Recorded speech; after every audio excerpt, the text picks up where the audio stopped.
Sardinia, Italy, for the fourth and final day of individual competition here at the Junior World Championships. I say final day because this is, we've got another day tomorrow, but that'll be the team event, and we'll chat a little bit about that in a moment. But before that, we're going to get into the preview with Neil Adams. So it's a very good morning to you, Neil. Yeah, good morning, Sheldon. Well, it's fourth and final day of the individuals, but we've got teams tomorrow. So the teams is going to always, as always, produce something spectacular, I'm sure.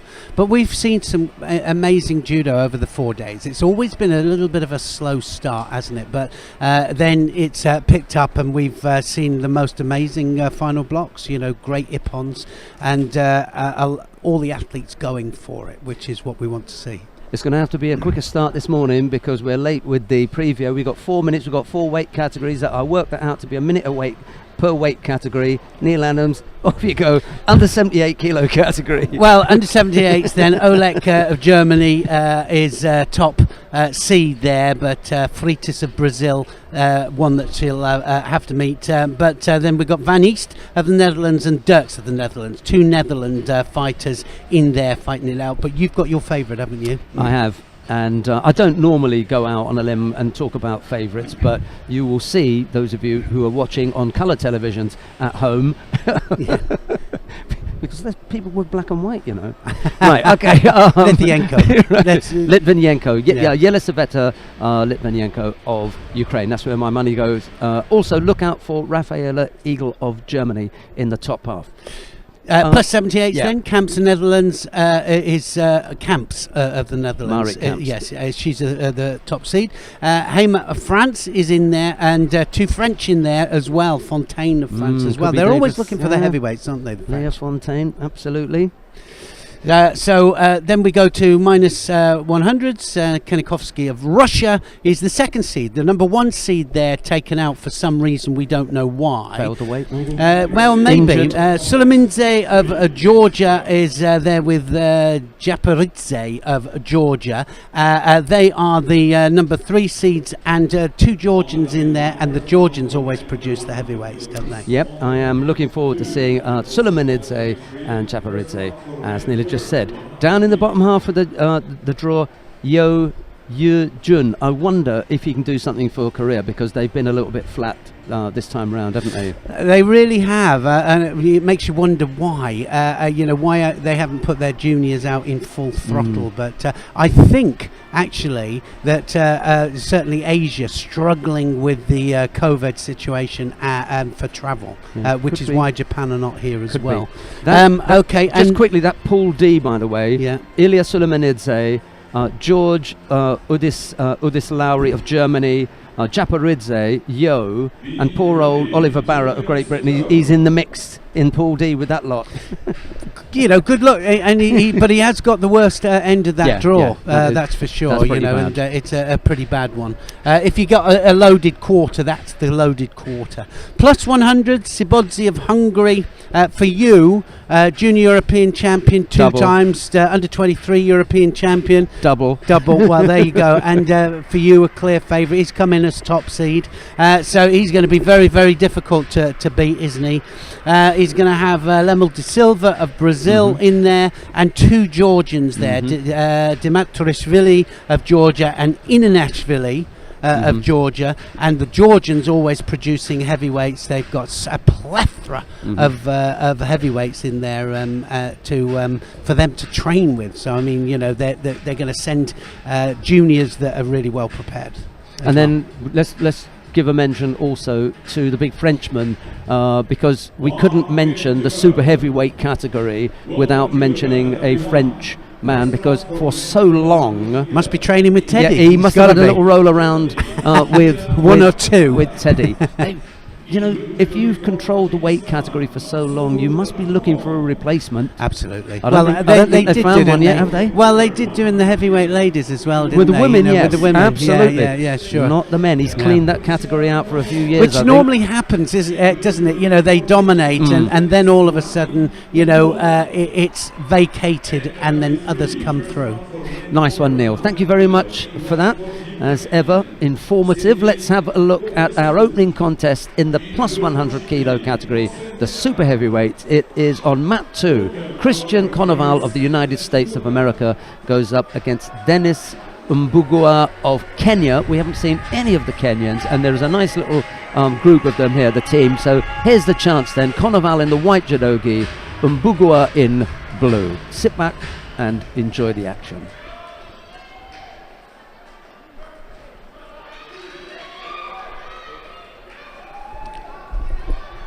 So here we go, and it's day 4. It's day 4, and we're looking for some big ippons, and we normally get it, and I have to say, in the heavyweight divisions, we do get big ippons. Not so loaded with numbers, as always, but especially when we get to kind of junior competitions and things. But yeah, and there we go. There's one right off the bat there. Yoko Otoshi there, beautifully taken there by the American Konoval. Yeah. So yeah, I'm just looking up there. We haven't got the same thing written down on our board there. So Konoval there of the USA, a really nice, well taken technique there. Magua. There we go. Konoval's up. Sorry about that. Yeah. So Christian Konoval, congratulations to you. That was a great opener on this 4th day of competition. Have a look at how he sets it up there. That Yoko Otoshi there, off the sleeve, and it was really precise, wasn't it? It was really precise. Gets the drive. Knew exactly what he wanted. Yeah, good start. I think there are a couple of buys here. If you're the top 4 seeds, then they are lucky to get buys into the next round. Right, who have we got coming up now? Alejo Burgos of Argentina goes up against Mustafa Fofana of Guinea.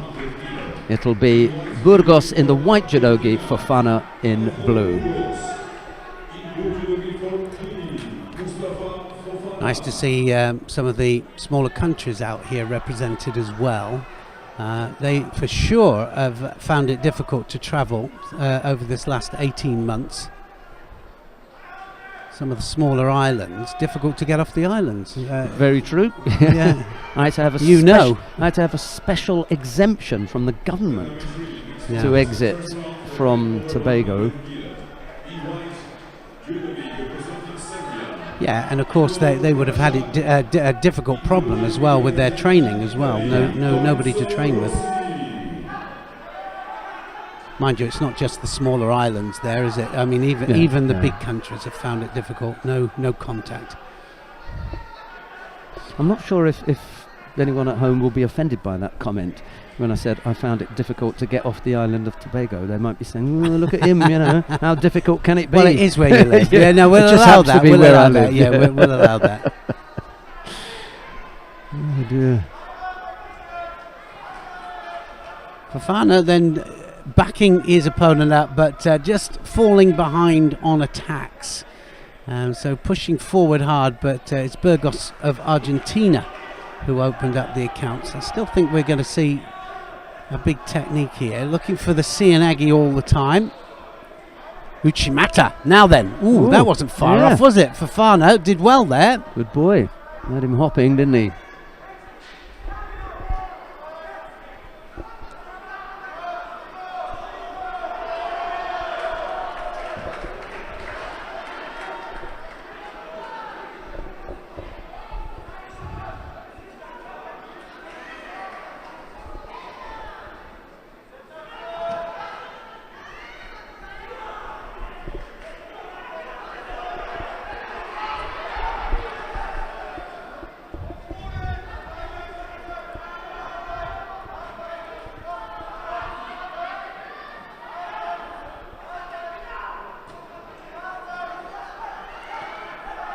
So one Shido on the board then, Fofana. He's got to attack. That Uchimata he just did was a nice Uchimata. Let's see some more of that.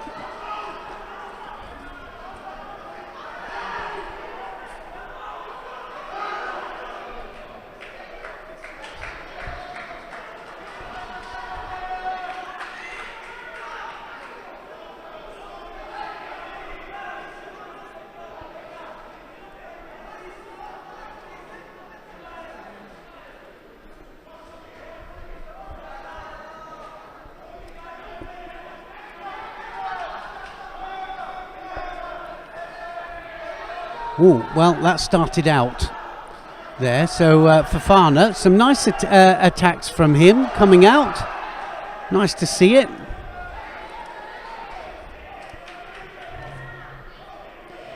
This time, Sianagi from Burgos. Any contest won here out at the World Championships is good experience. The longer they go out onto that tatami and get a feel of what a World Championship feels like.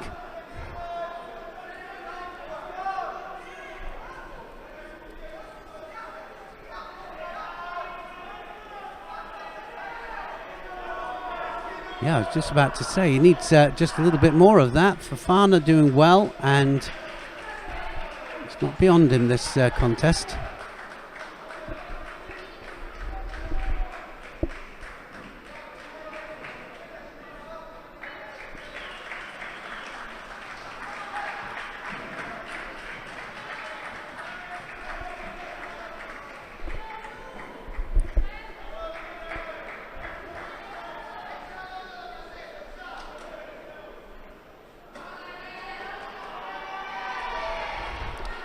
So Shido up there for Burgos, and a second one up for Fofana.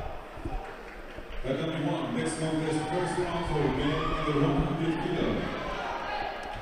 In white, Judo representing Mexico, Angel Garcia. In blue, Judo representing France, Hamzat Safarbayev. Well, coming forward all the time, that is going to be a Shido. That's the second Shido up there for Burgos.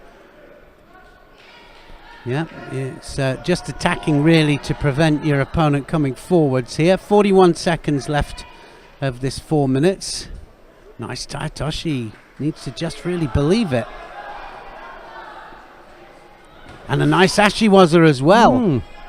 Good combinations here, and a good performance from Fofana.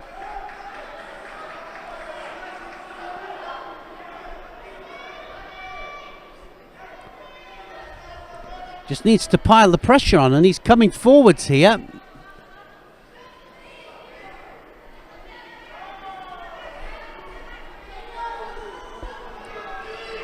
Well, we often, don't we, at World Championships, we get a surprise or two sometimes, and a top seed will get beaten by somebody that's not seeded, and often one of the smaller countries. Look at that, Uchimata, Taitoshi. In blue judo for the United States of America, Andrew Williams. He's given a really good account of himself here, hasn't he, Fofana? Yeah, he really has. Coming up, I think it's going to go first one into golden score.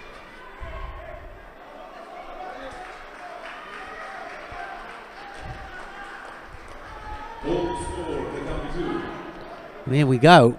Now then, one more Shido to either of them here, and Fofana needs to just pile the pressure on. Just manages to move him there with that Tomonagi. Not a good attack to do though when you've two Shidos on the board.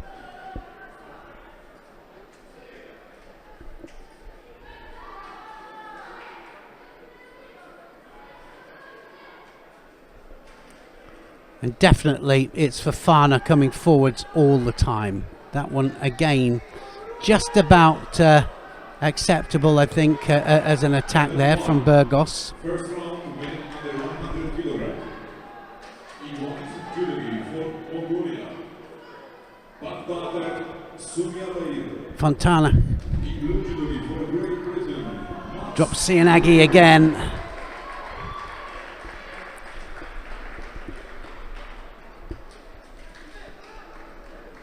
So there it is. Fofana then just manages to get a score, and that was superb. He's going to go through to the next round in this World Championships, and he was the one piling the pressure on, and it was always him that looked like he was going to score.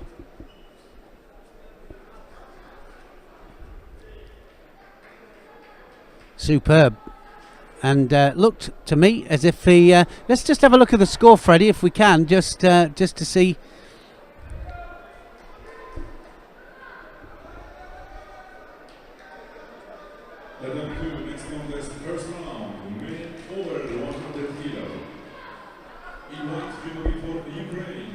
Here it is, and that was a nice counter attack there. Just manages to stop the Seoinage, take his opponent back. So he had to attack, I guess. Felt that he needed the attacks, but wow.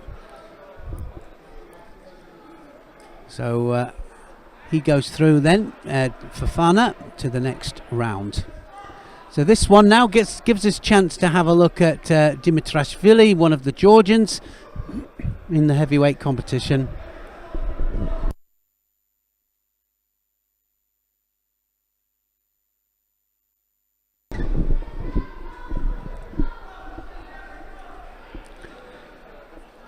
He's got his work cut out though. He's got Halaka of the Ukraine first, and one penalty immediately up to Dimitrashvili. Dimitrashvili in there, ready to go, and just trying to feed the leg through for the Uchimata. A lot of these Georgian heavyweights, you can tell that they're training together because they all look very, very similar in their styles and the way that they actually do the techniques.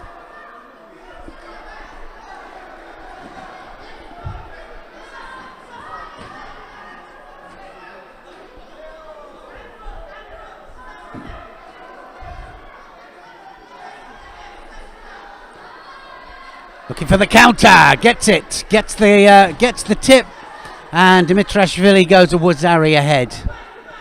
Waiting for that, wasn't he? Halaka had to be just that little bit more precise. Left against right, just might get the tip again here. Either that or the Uranagi's. Looking for the tip. Just trying to get the momentum, and he does. Wazeti upon, it's all over. Dimitrashvili then was, well, he knew exactly what he was after there. So Dimitrashvili goes through to fight for Fofana in the next round. And this heavyweights division going through very, very quickly.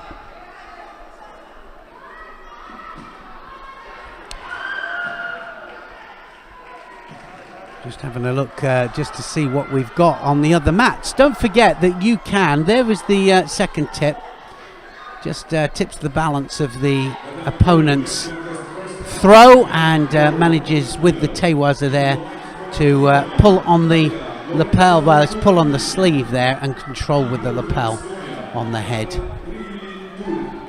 Stay with the heavyweights, let's stay on this one, and Torini here of Italy is up against Prillinen of Estonia.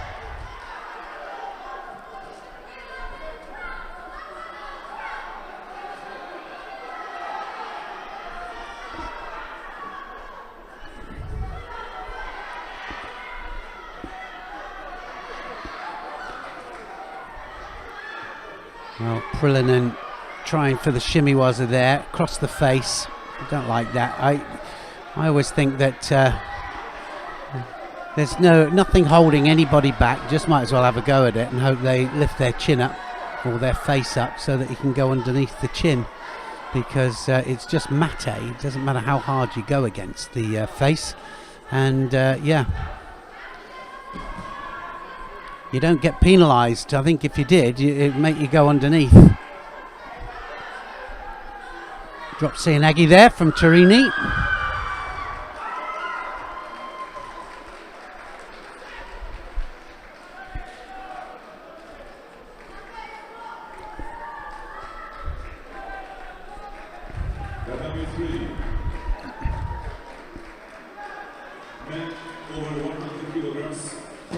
And that's going to be a score. Wazari scored.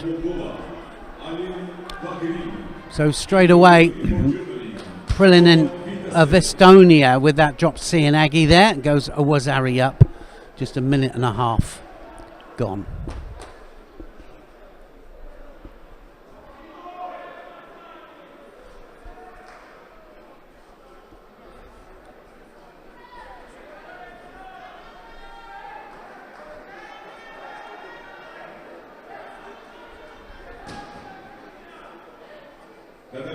First round, men under 100 kilos. And again, tries the same technique, didn't quite get the control there, but it's constant, and if he's not careful here, Turini will start getting penalised up. He's been beaten to the attacks every time.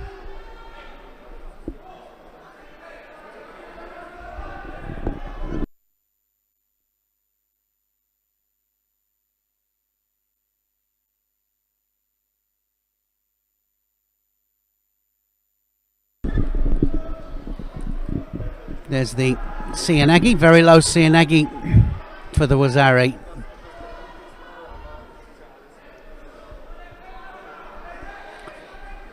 Remember that you can go for mat number 1, 2 or 3, minus 100 kilos on mat number 1 here. Victor Adam of Slovakia up against Deepak Deswal of India, minus 100 kilos there. On mat number 2 here, we've got Turini against Prillinin. And still plus 100s on mat number 3, Bagrin of Moldavia up against Witasek of Germany.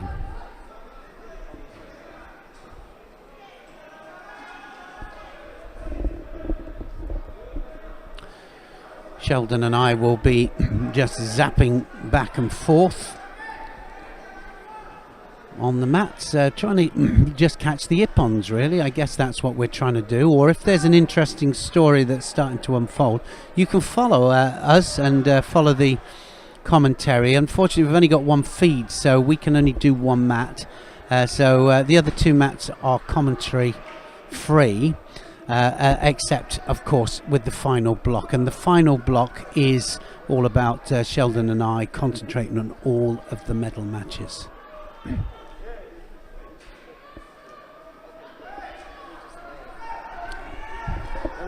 Grüße von Udo. Greetings, Udo.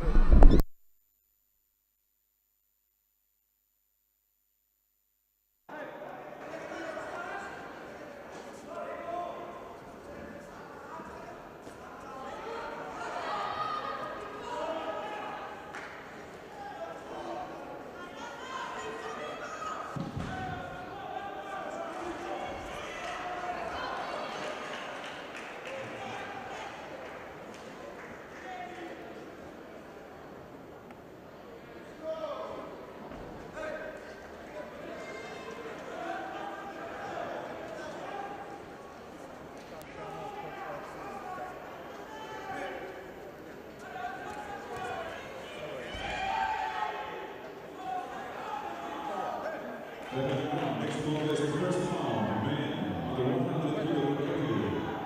In white jewelry representing Tajikistan. So this heavyweight division then, really, it's lit everything up, and everybody here is really glad to see that the ippons are coming thick and fast. I'm going to introduce my special guest in a second, and we have got a special guest, and he's going to, he doesn't know it yet, but he's going to talk to me in English. But he thinks he's getting off light. He does.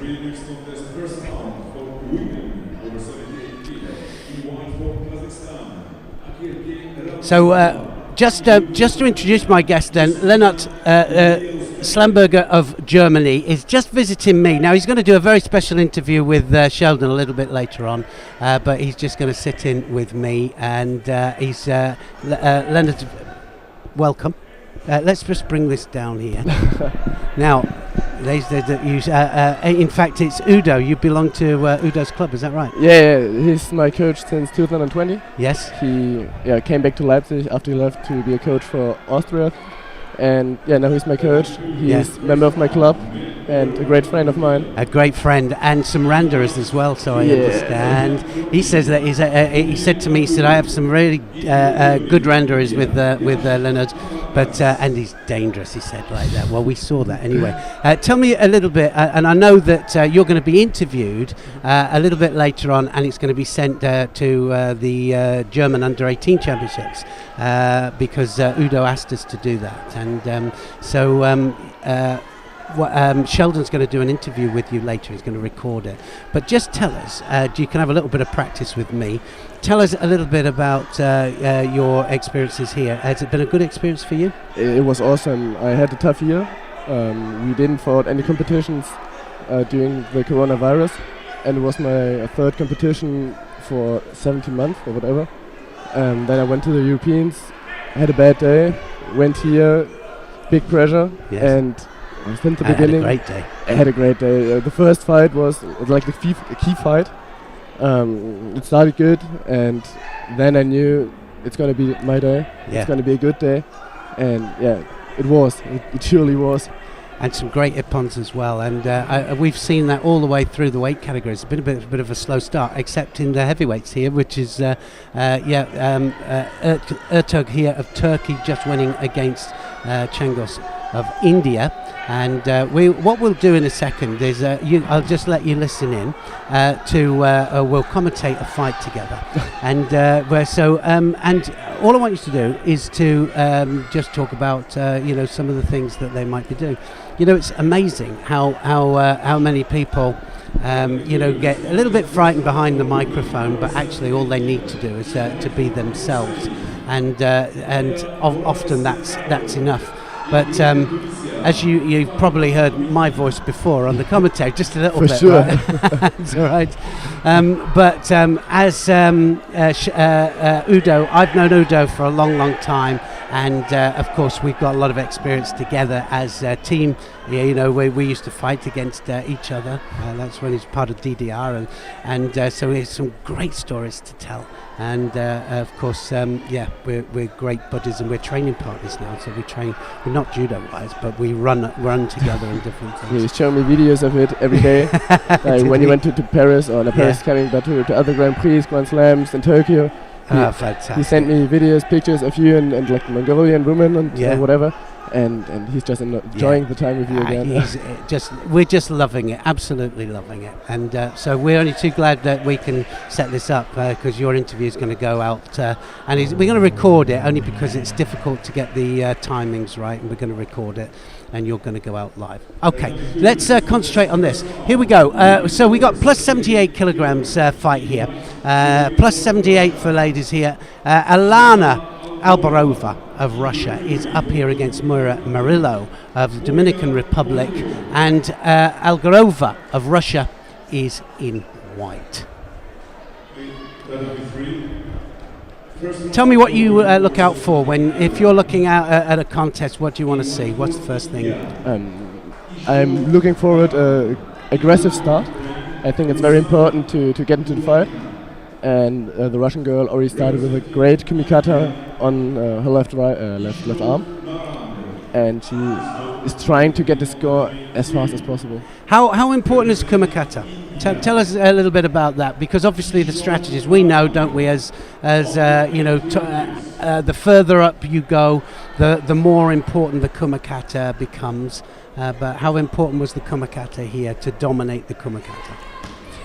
It's a key to everything, in my opinions. I think the Japanese guys are that strong because they are just monsters in kumikata, and if you control the shoulders, control the grip, nobody can throw you, and you have just to control about the fight.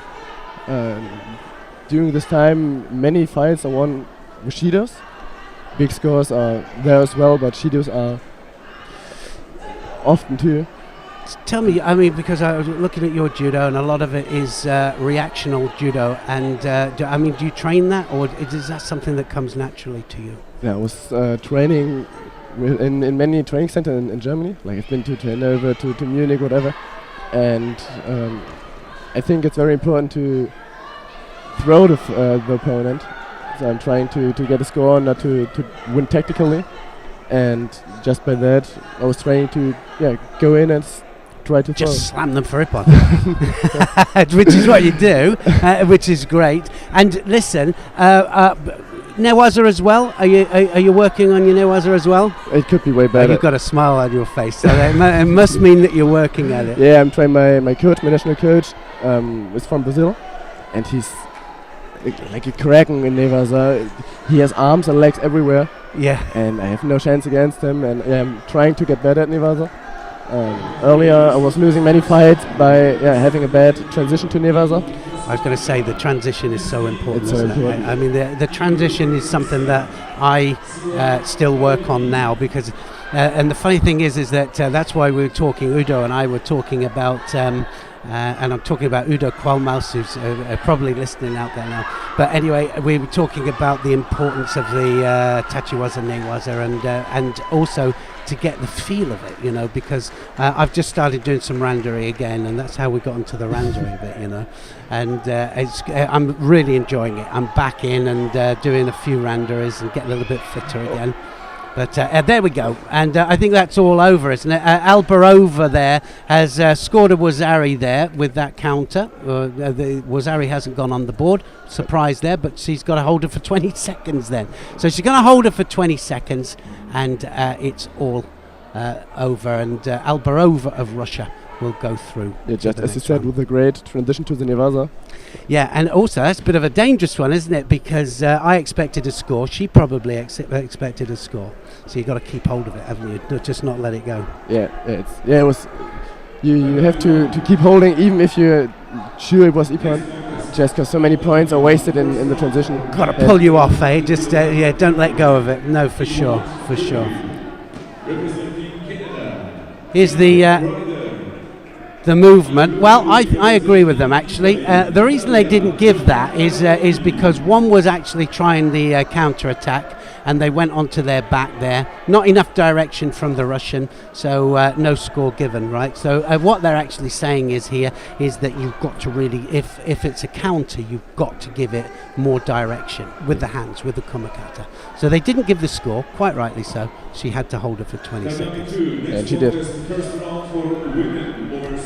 We'll do one more, and the reason is and I wanted to just talk to you just a little bit, because I don't want to spoil the interview that you're going to get a little bit later on and with Sheldon, but I don't want to let go of you either, because I want to ask you a few more questions.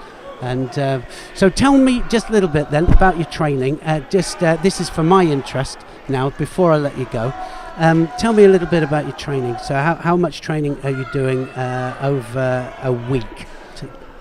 So I'm aiming for 20 to 22 hours of training per week, and it's like quite stricted. We have concentration on Nevaza on Monday, Tuesday and Thursday are the randori days, and Wednesday and Friday is more for the physical improvement, for stamina and strength training. And what we are doing very much in Germany are training camps with the whole national team.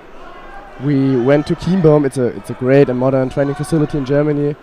Every second week with our national coach, national team, and trained around 25 to 30 hours a day, having 3 sessions, starting with sprints at 6 a.m., going for technical training and randori. I was going to say, do you have a particular amount of randoris that you like to do in a week? Yeah, it's feeling based. I enjoy Tachiwaza randori more than Nevaza randori, to be honest. Yes. But that's why I'm doing judo. I don't like strength training that much, but randori, just the feeling to fight, to throw, to even get thrown and improve is so great, and that's what keeps going. Enjoying your randoris with Udo? Yeah. He's a kumikata monster. He was good at kumikata. Oh, I know. And his movement, he was Tayatoshi. Yeah, but he's still got it. Yeah, he still got it. And every time I fight against him, he's left fighter and right fighter. He just is trying to get the upper hand in a lapel and moving in his direction. It's annoying, but I love that it is annoying.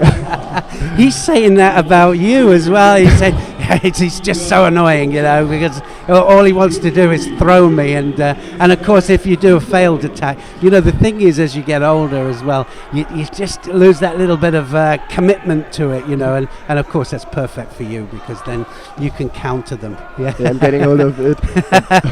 Udo's not liking it that much. No, I bet he's not. But he's loving the fact that you're progressing. And Leonard, you know, I wish you all the luck in the future. And good luck with your interview a little bit later on. And congratulations on your World Silver Medal, mate. Thank you very much, Neil. It's absolutely amazing. Thank you. Yeah? Okay.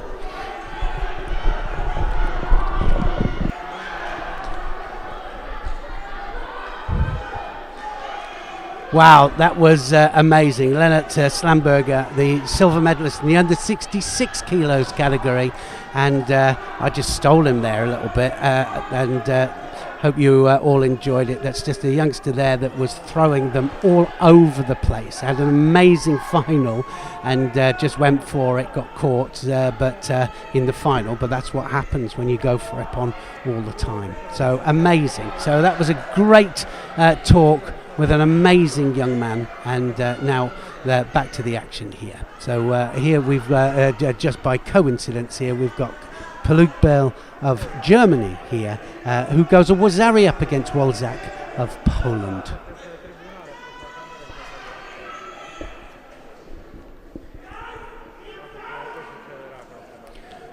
Big hips through there from Wolzak.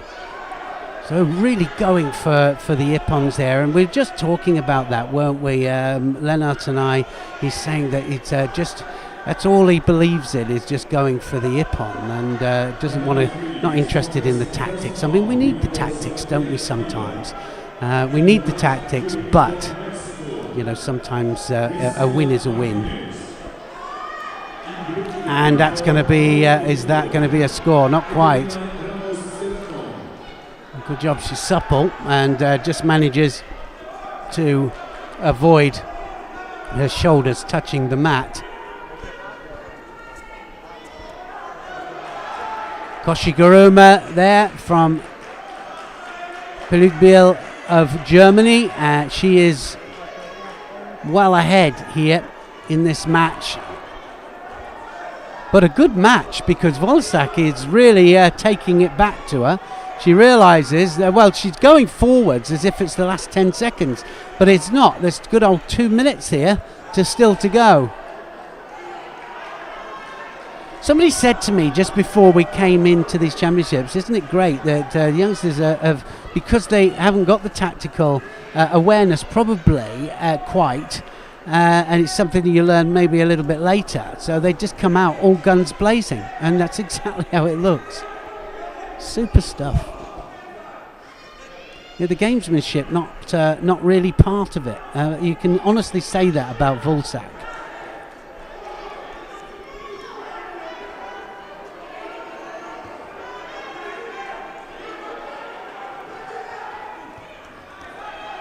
Really good attacking judo. 1 minute 20 left of this contest. Now trying for the Sangaku. If she can cross the legs over, she'll have a chance.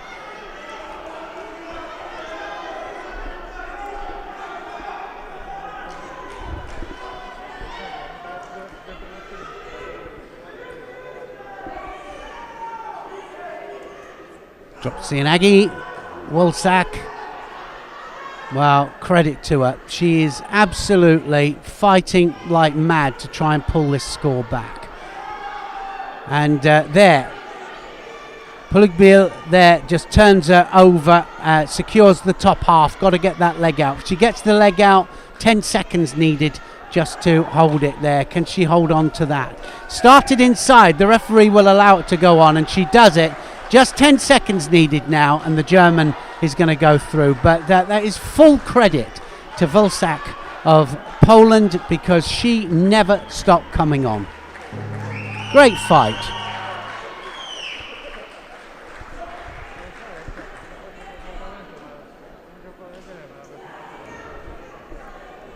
Obatori Gaeshi there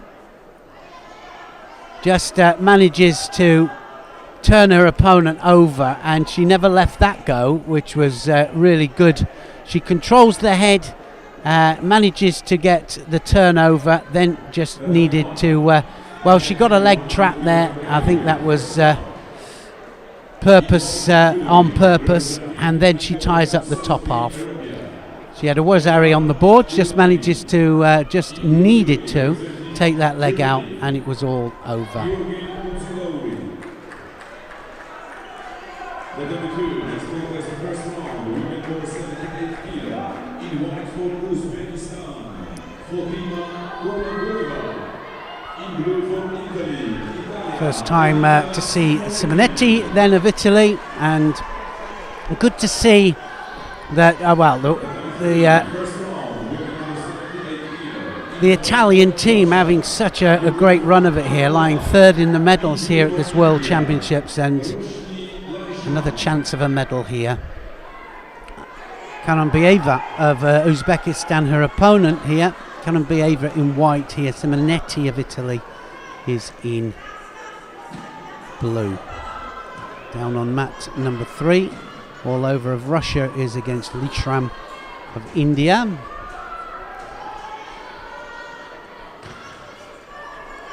Simonetti moving all the time. First round, men under 100 kilo, in white, Judo from Georgia, in Judo from Greece. Well, very impressed with the youngsters in this Italian team, and they've got gold, silver and 3 bronzes, or 3 or 4 bronzes. I mean, that is amazing, because they have consistent performances at this level all the way through the weight categories, and it normally runs that they'll follow through into the seniors. Junior World Championships is a great indicator of that.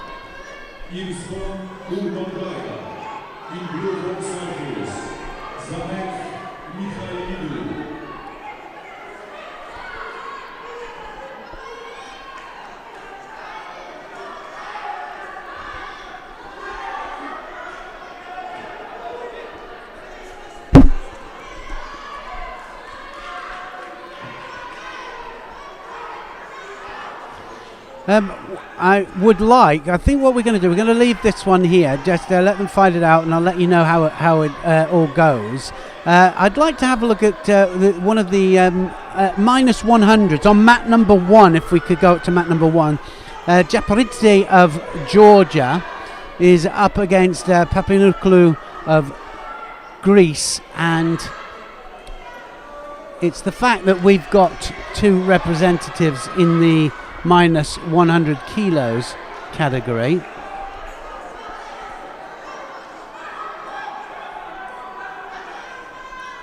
Solomonidze of Georgia is the other one, and there's the Ippon.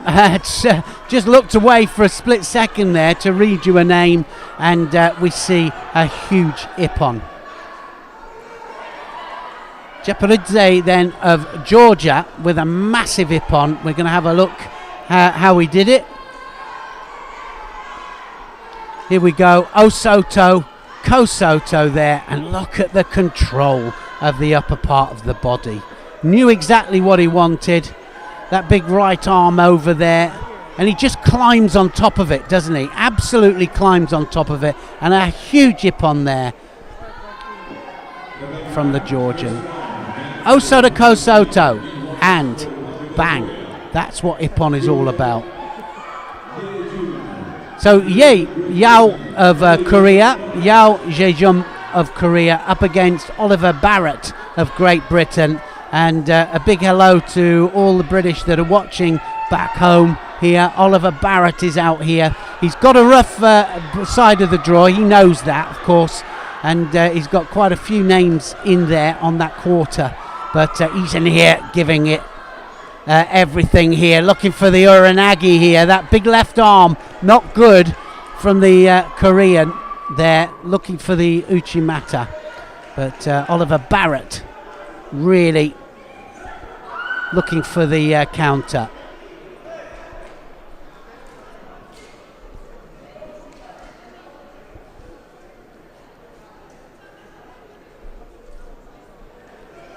Needs to try and keep that big left arm over, that comes over the back there, off if he can. Left against right. And doing the right thing here, hitting that front leg.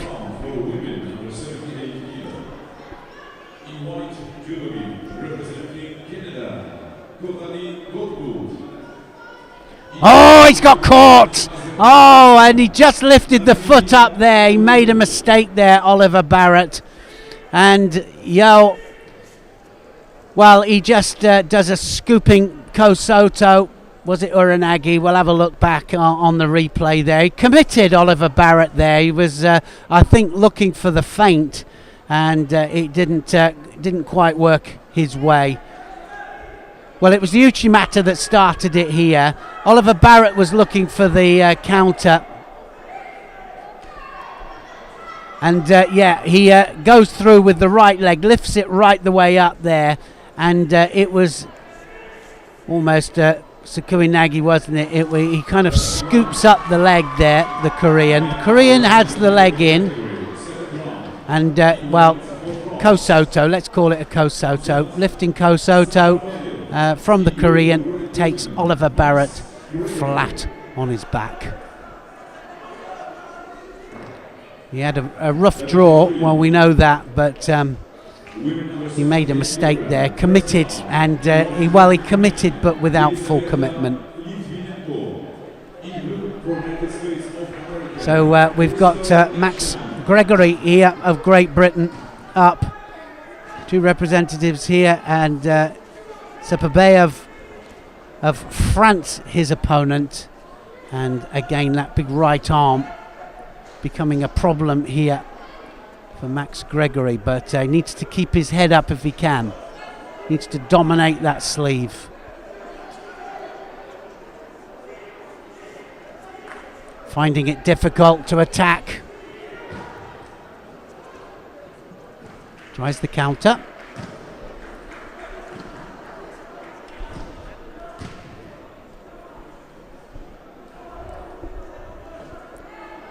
So Max Gregory of Great Britain needs to catch the sleeve if he can to prevent that arm coming over.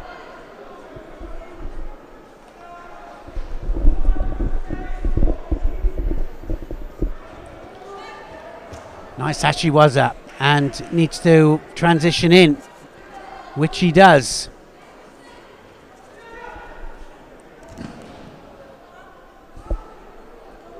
Transition is what it's all about. Needs to hook into the arm. He's hooked into the arm. And Gregory, now locked onto the Juji, needs to go the other way.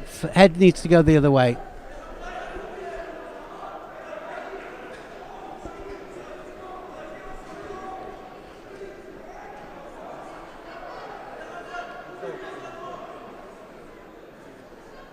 Sepabeyev of France. That left hand comes on first, then that's where they get the power for the right arm coming over the top. And he gets a Wazari for that Sumigaeshi.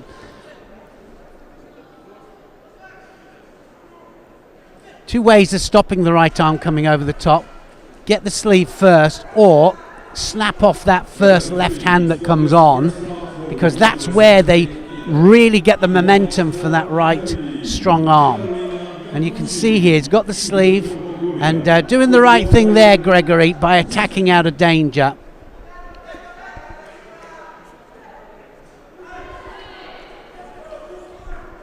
Both the British fighters, bit of a rough draw. Tried for the big Surigoshi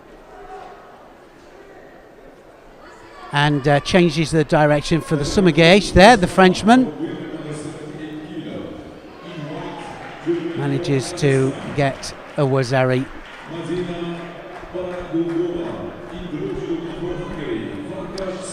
So this time gets the Ippon.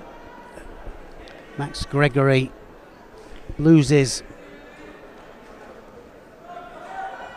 to Sepabeyev, and there it is. Second technique, 2 Wazaris then. It's not a full Ippon, of course, but 2 Wazaris. Sasai Surakumiyashi just blocks the leg there, gets the lift and the rotation. Well, was it Hizaguruma?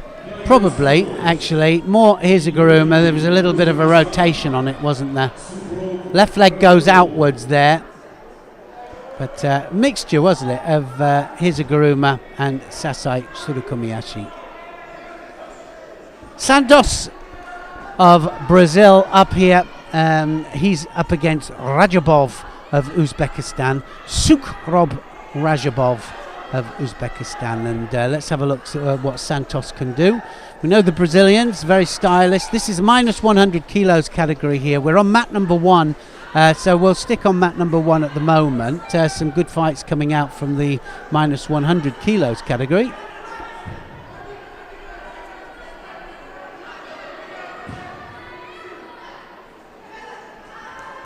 Osotogari there, Santos. And they don't mind the transitioning into the Newaza as well, do they?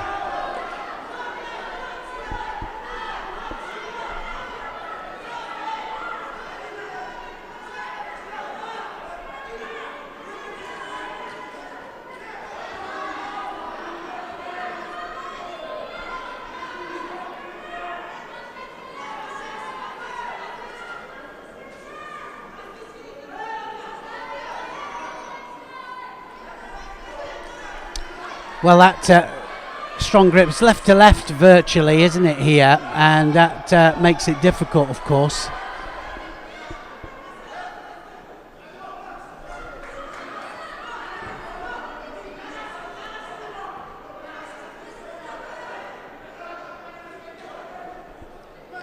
Shido a piece. Just hanging on to the Kumakata that little bit too long.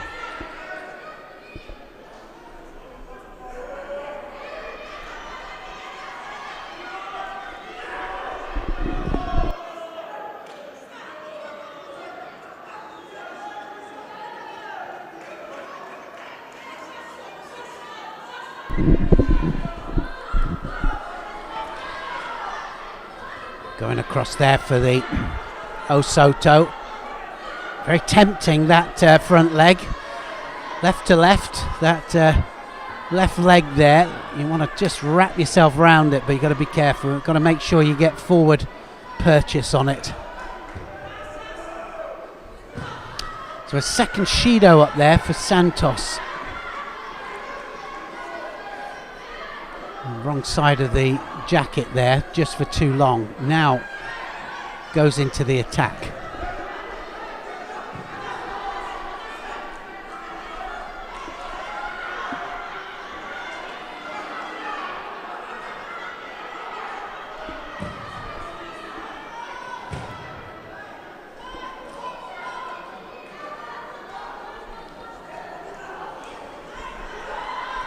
Well, we were talking yesterday about how good it is that the mixed team competition has done great things for World Judo, and the reason I'm saying this is we've got the team competition tomorrow, and it's great to see that some of the countries that didn't have a strong women's program have now got a strong women's program, because they need 3 good representatives from the weight categories to be able to represent in the teams from men and women.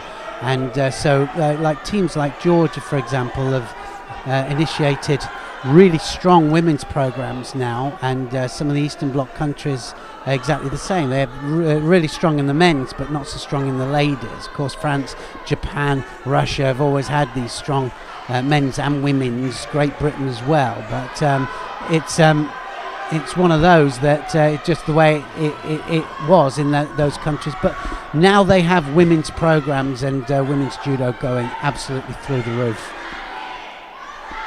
The level.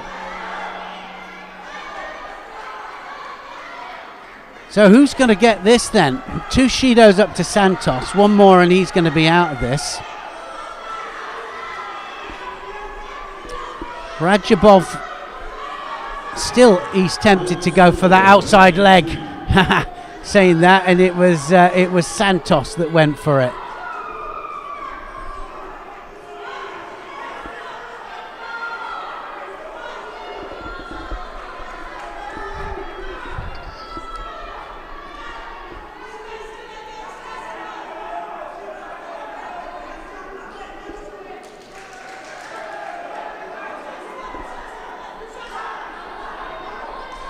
Second penalty then goes up to Rajabov.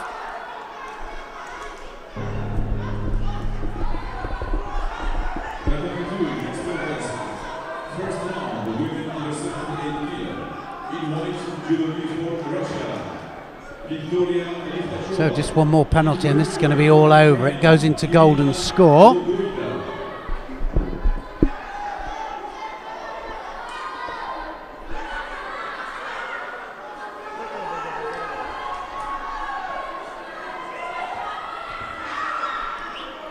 Rajabov goes across this time.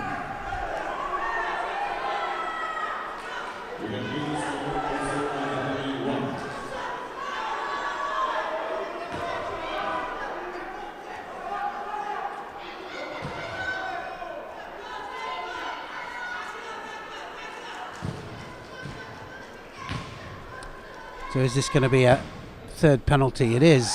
So Santos for the cross grip. Got a couple of Shidos on that. He had the cross grip. You kind of knew he was going to get that, and just too long on the cross grip, can't do it. So 3 Shidos and a bit of a wasted contest that. Just have a quick look. I'm just having a look now, just see where we're going to go and who we're going to see. Let's go back to mat number 2, under 78 kilograms here. And let's have a look at Licheva of Russia up against Loida of the Ukraine. Loida. Excuse me, Irene Loida. And there we go, Kosoto, and straight into Wazari score there. Kacheva now looking for the follow through into Newaza. Can she get the climb over? That Pinewood roll there being used all the way through the weight categories, actually, just wrapping that jacket round. And I think he wants to have a look to see if it's an Ippon, but I thought there was Ari. Let's have a look at the score, Freddie, if we can, with the mat number 2, Lekacheva of Russia, Kosoto, and did it? I didn't think it quite had enough for the Ippon. I think the Wazari might be enough.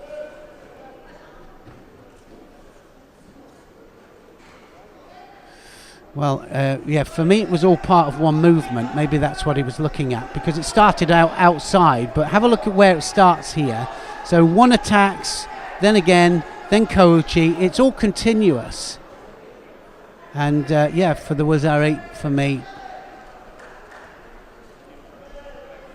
it began inside, it went outside, and it was all part of a continuous movement. So let's just have a little look. See, yep, and the video referees agree with me, or I agree with them. Of course I do.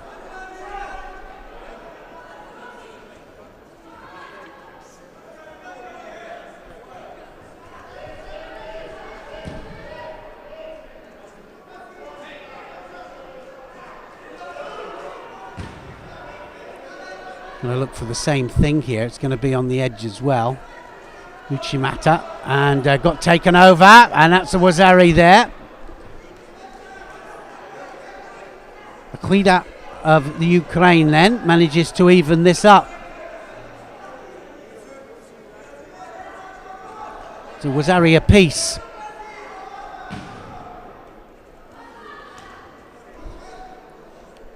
Licheva attacks with the Uchimata, but just stayed there too long. Gets rolled over. And now having to defend the Jujigatami as well.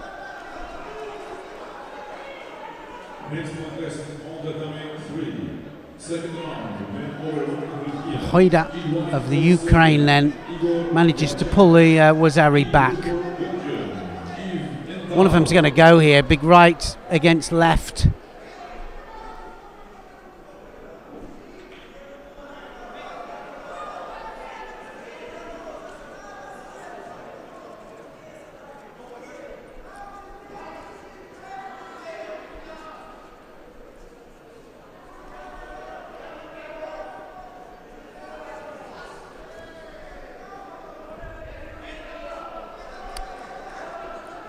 Well, she knows, Licheva, that if she attacks just half-heartedly, and that was better, that's going to score. That's going to be Wazari Wazetiapon, is it? Or was that just classed as 2 movements? I think it might have been classed as 2 movements. They did well there, the referee, not to call that. I think it did go down to ground, then pushed over. Good decision. If it's all continuous, then they'll get the score for it. And if you're pushing off the legs all the time, but if there's a slight delay, and he was right on that.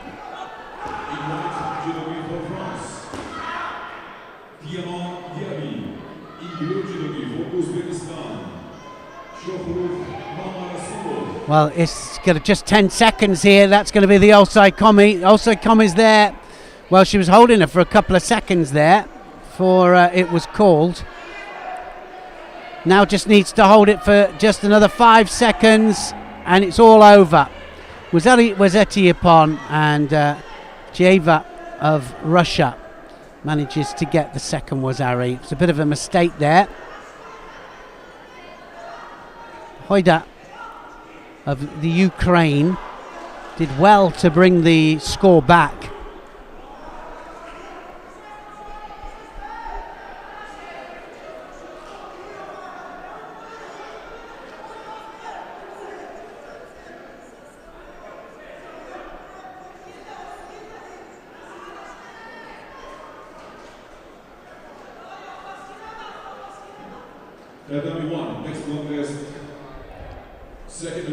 So into the second round now.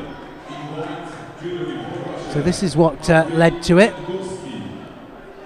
Just pulls her over. Tries for the Jujigatami, but it backfired and just went onto her back, didn't she? And the also coming there, I thought was on for probably a second or two before that. But anyway, needed to hold her for 10 seconds, managed to do it. So plus 100's back again here. Christian Konoval of the USA is back. He did a nice Yoko Satemi in the first round, didn't he, remember?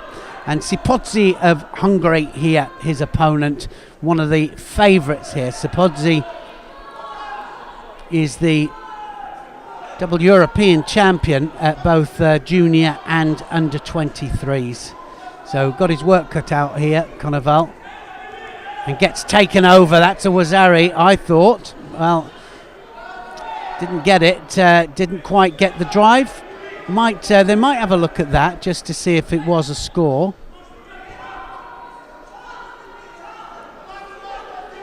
So if he does change the direction there, Sipodzi there seemed to me to get enough drive for a change of direction. Let's just have a look at, we're going to go a little bit further back, hopefully.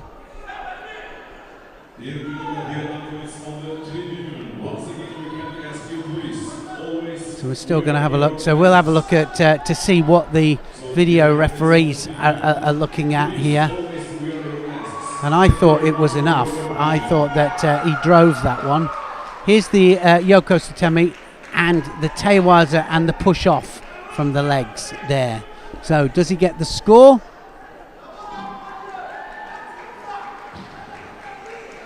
You've got to look at not just the hands, but also, of course, the push off as well. So Freddie, if we can go back, I'll just have a look there. He gets the score, he gets the Wazari, so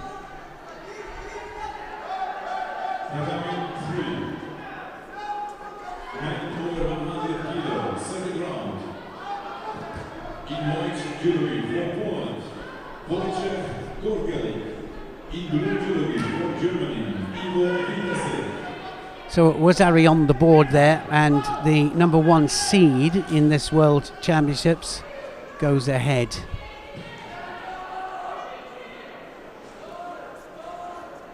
Konoval of America not giving up though. He's going to come forwards, and nice to see actually that they're standing up. They're thinking of the big scores. I'm wondering actually whether he knows that he's got such a class opponent here. Sipodzi was Sheldon's pick for the heavyweight division. Dropped Cianagi, not quite. Almost gave it there, the referee, didn't he? Didn't quite get the landing, and of course we're at a slightly different angle here, difficult angle should I say, in as that we can't quite see the landing, and yeah, they had a quick look at that on the top table, so too much on the front. Next longest second round for men under 100 kilo.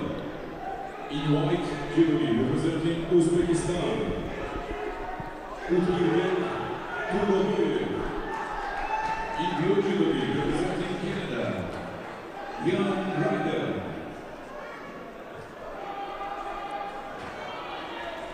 And Cianagi, and beautifully taken there. Gets the Wazari. Was it Sodi? I think it might have been Sodi Surakomigoshi there. And that was a really nice driving Sodi Surakomigoshi. Really well taken.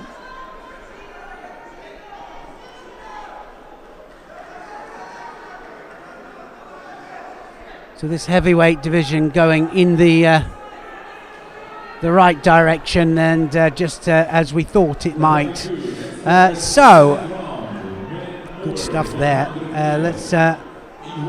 We're going to stay on here because we've got on mat number 2 we've got Mustafa Fofana of Guinea, and he's up against Dimitrashvili of Georgia.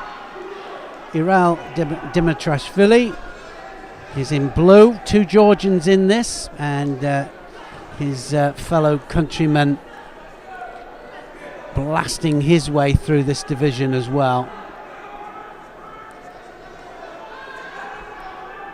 Iniashvili already through to the next round. Straight into the attack. No nonsense, but I was really impressed. Fofana fought extremely well in the previous round.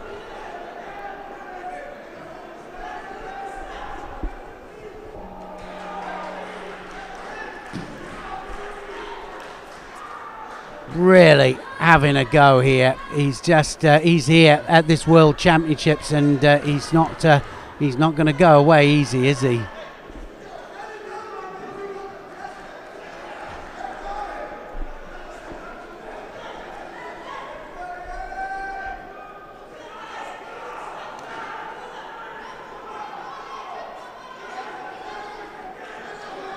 Ducking underneath there, Dimitrashvili.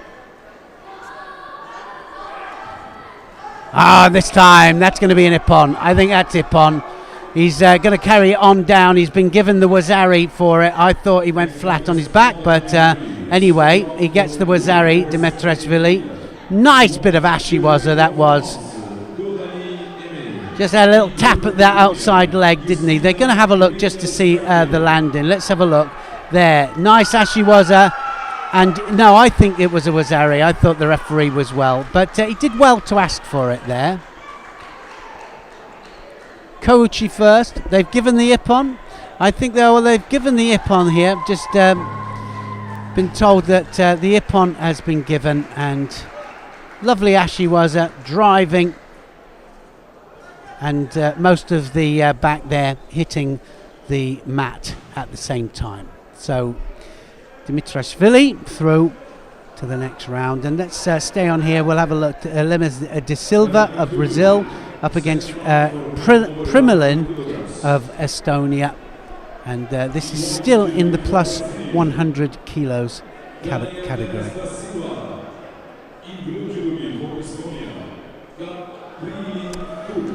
Well, I'm saying that let's on mat number 1 here was an interesting little because we got 2 Georgians just about to come up, 2 really good matches. Let's go to mat number 1. Solomonidze of Georgia in the minus 100 kilos category is wearing white here, up against Udsalari of Germany, and as the name might suggest to you, probably to Georgian descent of fighting it out here, but we'll soon see anyway, but of course it doesn't mean that they were born in Georgia necessarily, but of course Absalari of Germany, sorry, wearing the blue. So strong in the under 100s, 90s, 100s, 81s, plus 100s, well, all the way through. This Georgian squad, so strong.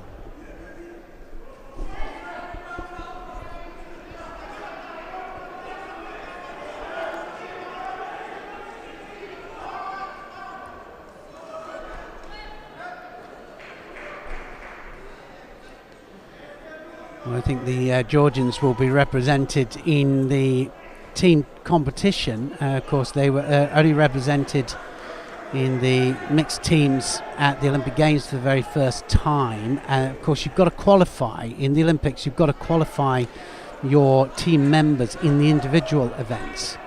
So the World Championships here, it's a little bit different. So they can have their strongest fighters that not so developed. There, it's going to be an ippon. Beautiful ippon that was. Drop Sianagi there from Sulamanidze, and right the way underneath his opponent there for a beautiful ippon.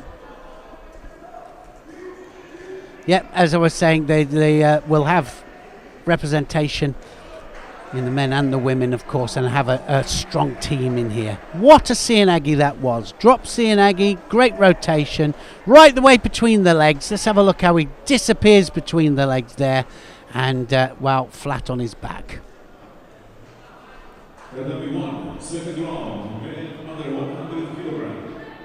Good opportune judo, and well, talk about centre of gravity and getting the balance right.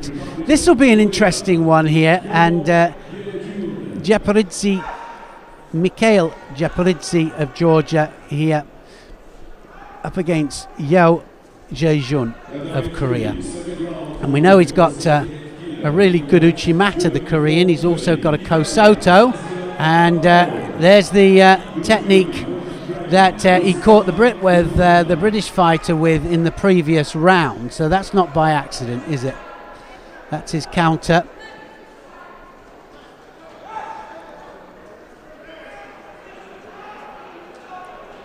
It looks very cool, calm and collected, Japoridze. Big arm over the back there, looking for the massive hit technique. Kosoto, somebody's going to go here, I can feel it.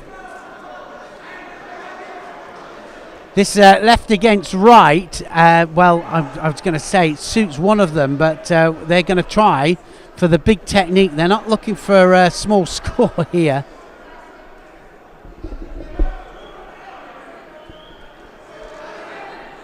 And again, back to front judo almost, isn't it? Japoridze, and there, gets it.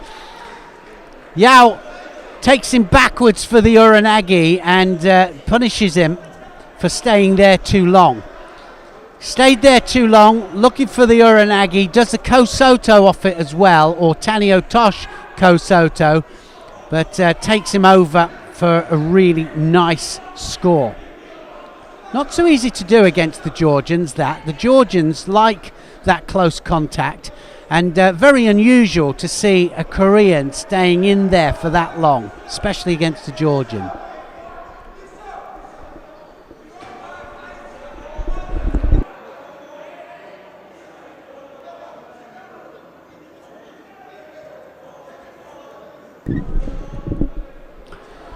So just had to go off there, I think, a little bit. So we've got to just going to get George just to have a look at just a small technical problem that we have, just for a second.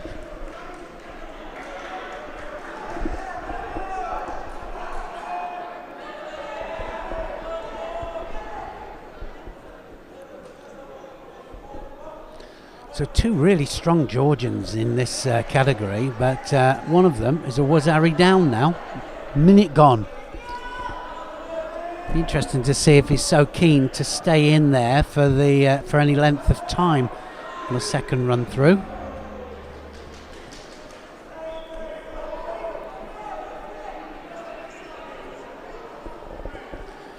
So any kind of blood or any kind of cut, I'm going to go off the mat to have it seen to. Here we go.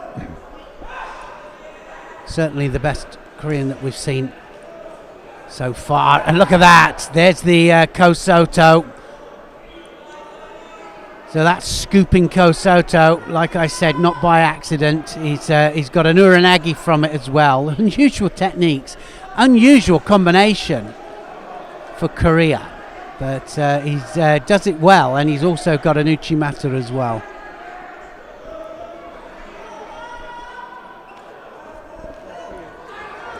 And Japaridze this time changes it. Not quite so keen to send that right arm over the back this time.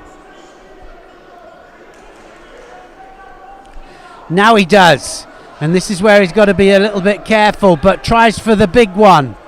He's only looking for Ippon, and he does it back, and he's into the hold there, and Japaridze there turns the tables on the Korean, and that was brilliantly done. He went, well, if you can do it, I can do it too, and he only has to hold him for a couple of seconds more, and he gets the Ippon. That was super stuff, and he looked in control there, the Korean, and Japaridze only looked for the Ippon, and he went for it again, but this time switches it, and he looks for the Kosoto uranagi, and talk about going back over to the other flank. Absolutely brilliant, never let up, and he catches the Korean with his own technique. Wow.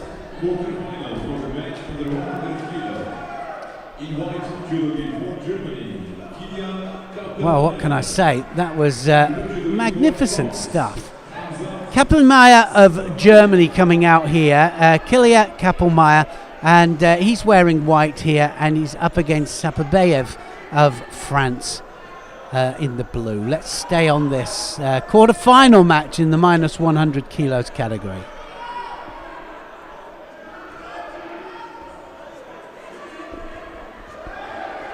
And he gets a score there. Sapabeyev scores with well, was it Yoko Gak? Gets a Wazari on the board straight away. Well, starting to really liven up here. That arm over, it's got to do something with it. Let's go just in the nick of time, should I say. And oh, he was close for the second score. He's going to go for the Newaza. Now can he take him backwards? He's going to go onto the arm. The referee will let it carry on.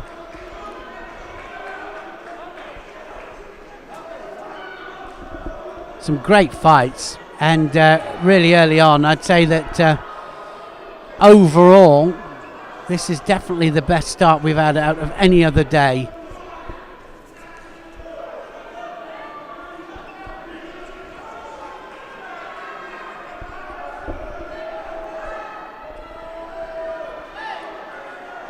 Well, there's only a minute and 15 seconds gone of this fight.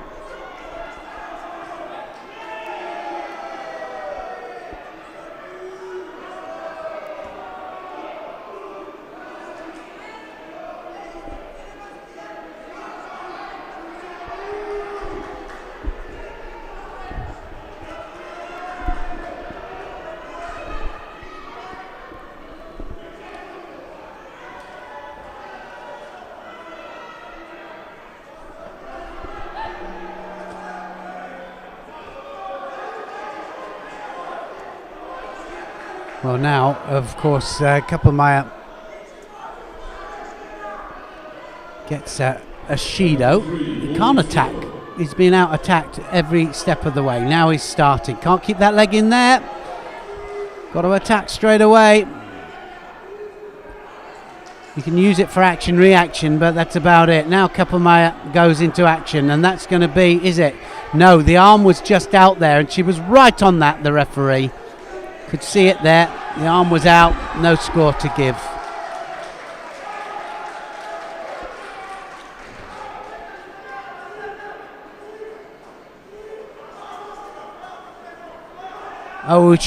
Uchimata.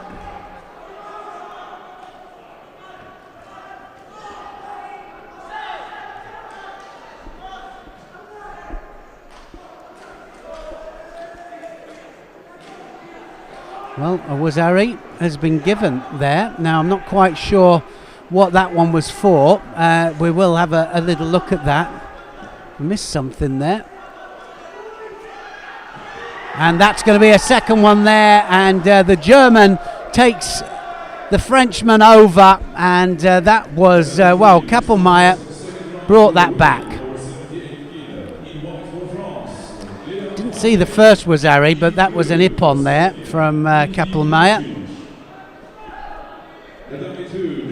Sepabayev looked in control there for a while, but then credit to Kappelmeier, managed to pull it back. Kappelmeier catches with one hand, then the second hand comes on, and then, well, Makikomi flat on his back for an ippon. Look at that left hand on first, then the right hand will come over. That's where he gets the power from, that first hand that lands, and then the Makikomi, and he gets the rotation early, and it's all over. All action. We'll stay on here, and we've got Rajabov of Uzbekistan up against Viktor Adam of Slovakia.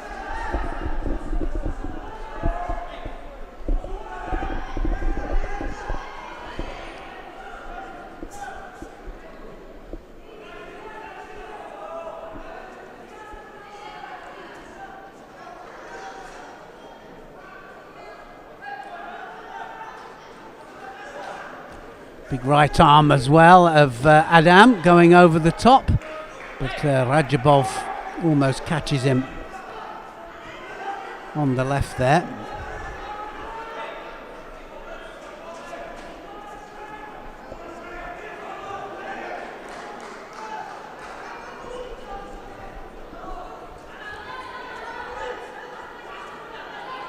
Left against right always poses a problem. More for the righters than the other way around.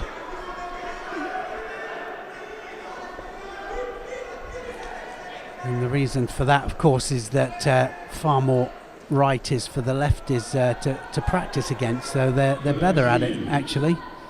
They tend to as well, being a left-handed fighter. If you think that the disparity between left and right is, there's probably 70% right-handers to left, so that means more people to practice with for the lefties, but they also have to adapt more through life. Everything is geared for, or not everything, but most things are geared for right-handed people, and so lefties have to adapt, and so they're better at adapting.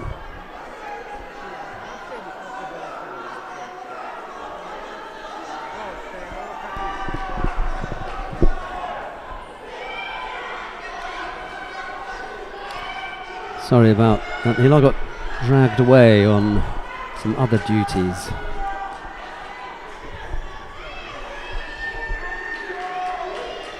It all started quite harmlessly. Don't worry, we won't be long. And then it took slightly longer than they envisaged. Anyway.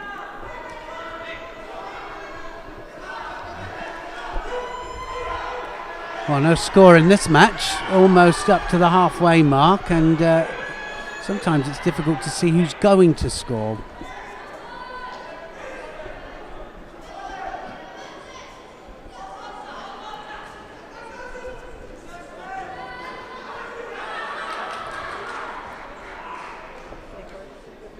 Well, we've seen some really great matches. We've had ippons all the way, we really have. The Georgians have been delivering at minus 100 kilos, both the Georgians there, and plus 100s as well. We've seen ippons everywhere, so yeah, some great stuff. It's really been delivering, the heavyweights,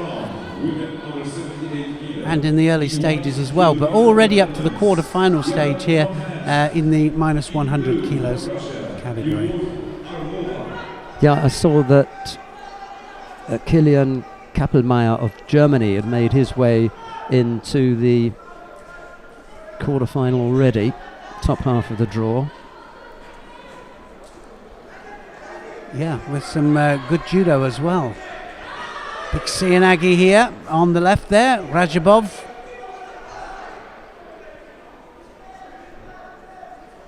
Well, I'd say this is about the tightest contest we've seen because, yeah, been all over the place. Unfortunate for the Georgians in the under 100 kilo category that their two boys are going to have to go head to head in round 3. So one of them's going out earlier. Ilya Tsulemanidze will face Mikhail Shaparidze in round 3. 3 rounds, quarter-final, then the semi-final. So Kappelmeier is into the first of the semi-finals. Oh, okay, so 2 rounds and a quarter-final. Beg your pardon. 2 rounds, quarter-final. So not a complete and total disaster because one of the Georgians will go down into the repechage and the other into the semi-final. So my mistake, just not as big a group of athletes today as there have been. We've had 3 rounds and a quarter-final. Today just 2 rounds and a quarter-final.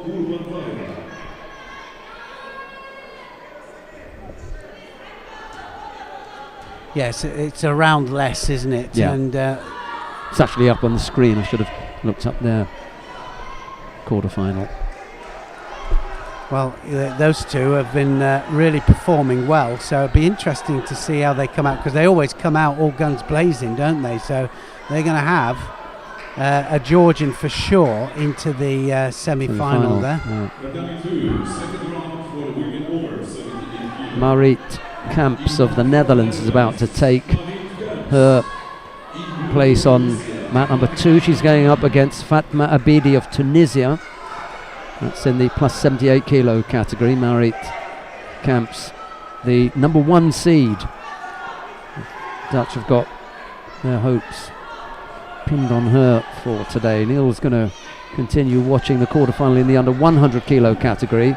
Sukhrob Rajabov of Uzbekistan and Victor Adam of Slovakia. No score yet, just a few seconds left and almost, but not quite. The elbow just out there, wasn't it? And seen quite a few there. It was well away from the referee, but he could see that the elbow was out. Just look at the elbow go out there. As soon as the elbow's out, difficult to get a landing then with the side. And whilst Neil is paying attention to what's happening on mat 1, I'm just going to take a quick look and see what's happening with Marit Kamps on that. So I'll come back to you with news on that.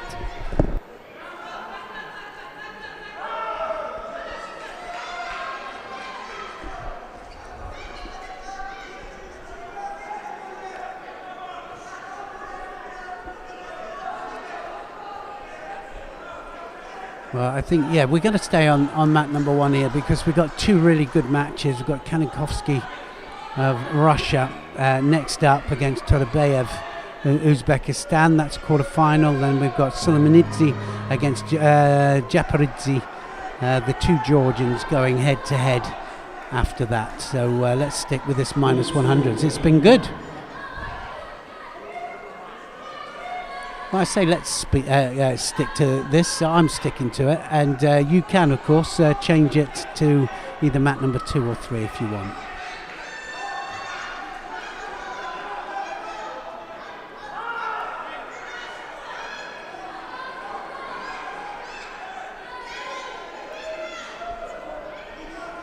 Anybody's match this. It's into golden score now. Kosoto, and now can he get it? No, it's two different movements. It wouldn't have counted anyway.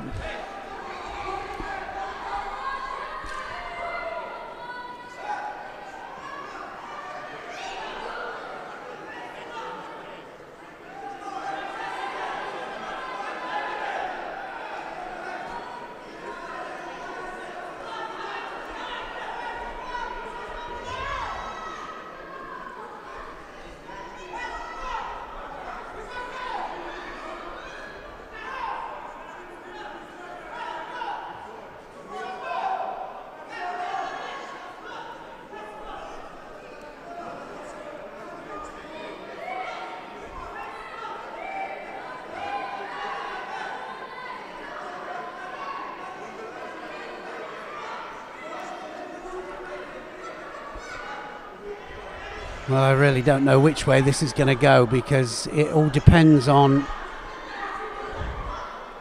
well, just one score. There's only one penalty in it yet, so just about managing to keep ahead on the attacks, these two.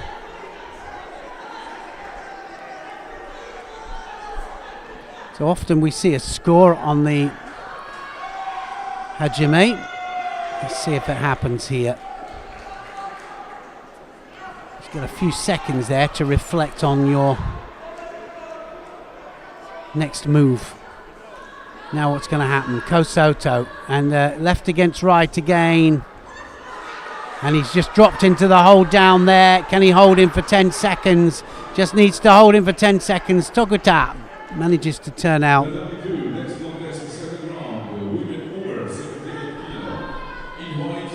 Takes a lot out of you when you get out of a hold down like that. Well, it takes a lot out of you when you're holding down like that as well.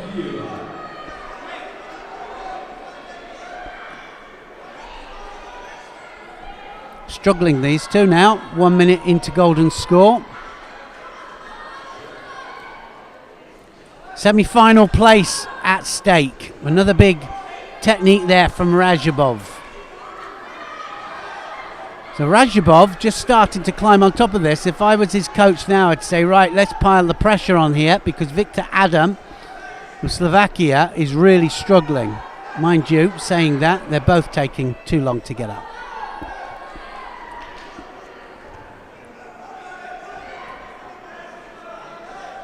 Well, I don't know what's happening here. He's got to get him up. This is tiredness. There's nothing else there. I don't think it's an injury. A little tweak maybe on a knee, but he's playing for every second here. Adam. Second round, women over 79 kg. In white, judo from the Netherlands,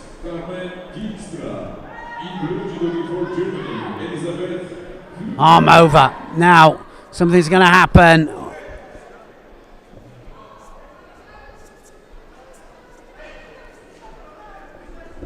Well, yet again, Rajabov is the one taking the initiative. Needs to come out again and go again. I think that Adam has been told, you've got to look a bit more lively here.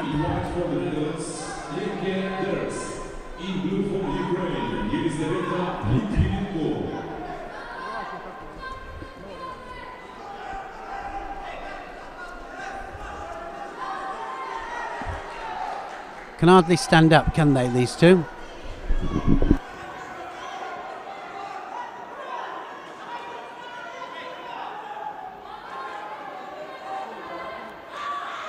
And that's it, all over. Rajabov hips across, and he just takes Adam over flat onto his back. He didn't have anything left. He could hardly stand up, actually, Adam. Victor Adam. It's almost, and you can see the body language. It's almost like it says, well, let's just get this over with.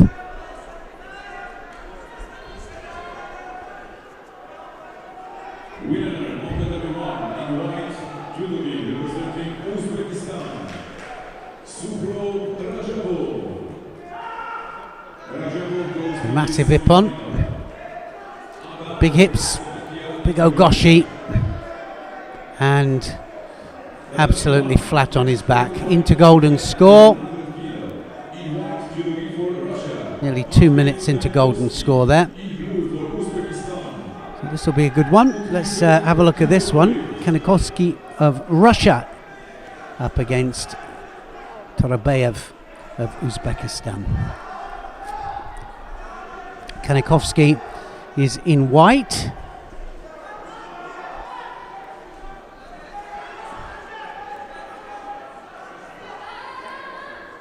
Looking for the Uranagi, and, well, looking for the counter. Remember, if it is a counter, you can't use your back against the mat. So if you do a massive Uranagi and your back hits first, if it's a counter. But if it's a direct attack, then it's okay. it's yours. Sometimes there's a small break in between the two, then it can be counted as a direct attack. We had the same situation yesterday and I misread it. Misread it as a counter, and it was a definite positive attack, or separate attack, should I say.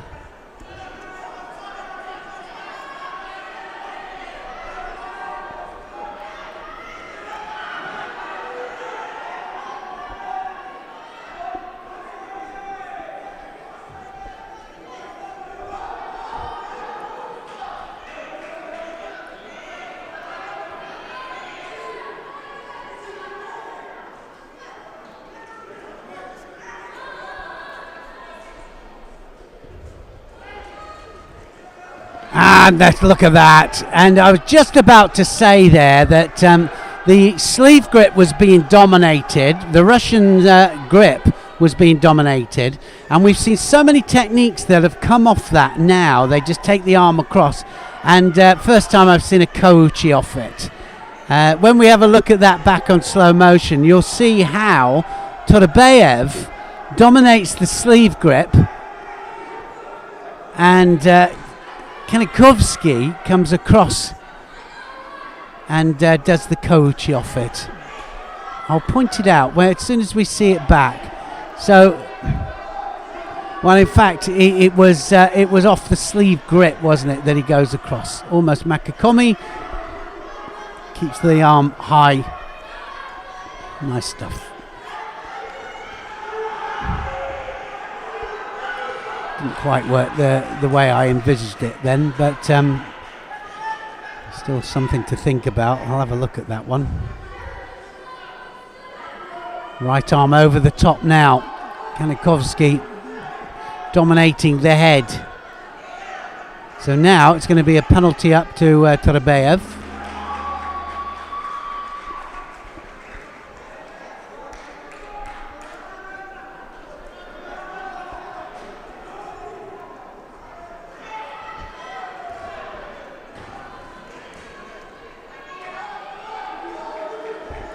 And he gets the penalty.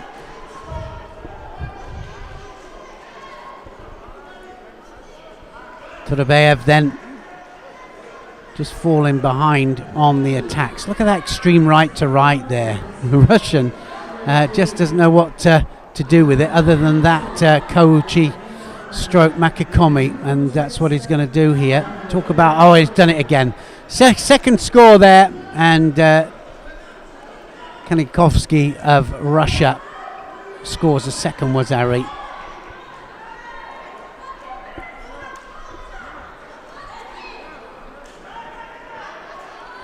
So that awkward grip there was something that took advantage of twice, and from the Makakomi there just changes the direction. He could look for the Soda Makakomi, but instead it's Kouchi Makakomi.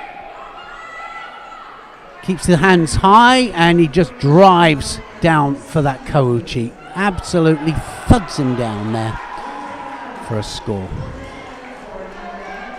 All Georgian affair, this quarter-final here, and this is a bit of an odd one, isn't it? And we've got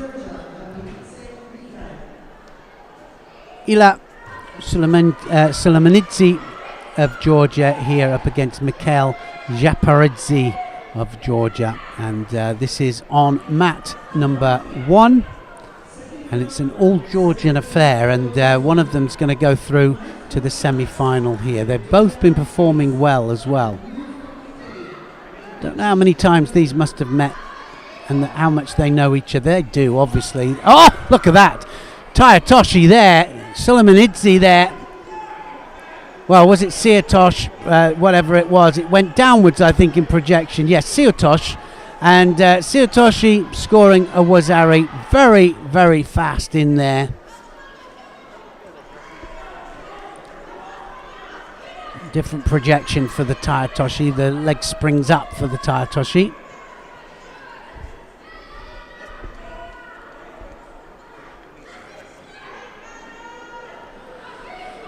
Very low sleeve grip there. He gets Selimanidze gets a Shido for holding the edge of the sleeve, and sometimes when they hold especially if it's pistol grip, can't tell whether the thumb is inside the sleeve or not, and there's quite a few that are throwing off it at the moment.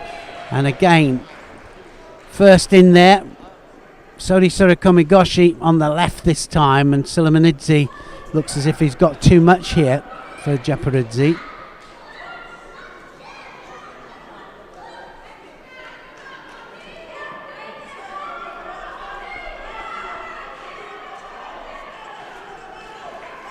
You can tell that he doesn't know what to do here, Japaridze. Selimanidze dominating.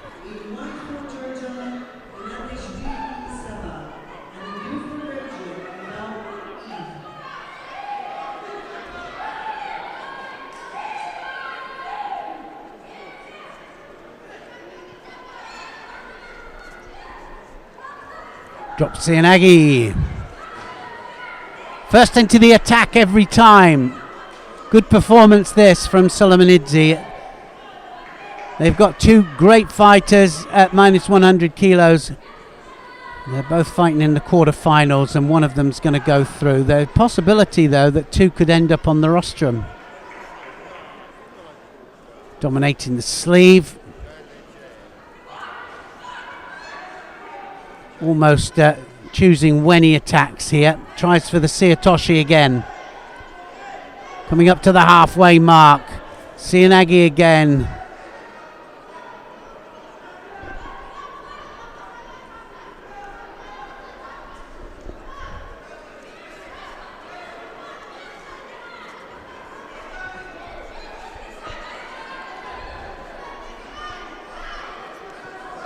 Georgians hoping for big things in these heavyweight categories.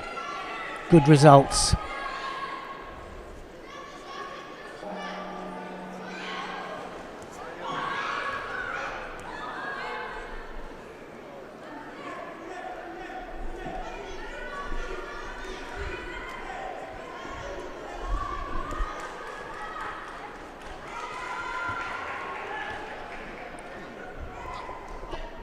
Georgia, of course, already just looking now at their standings.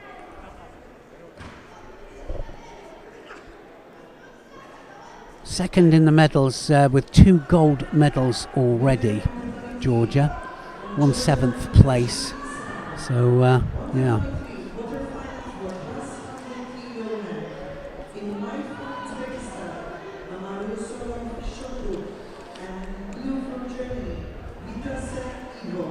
They could, at the end of today, they could dominate the medals.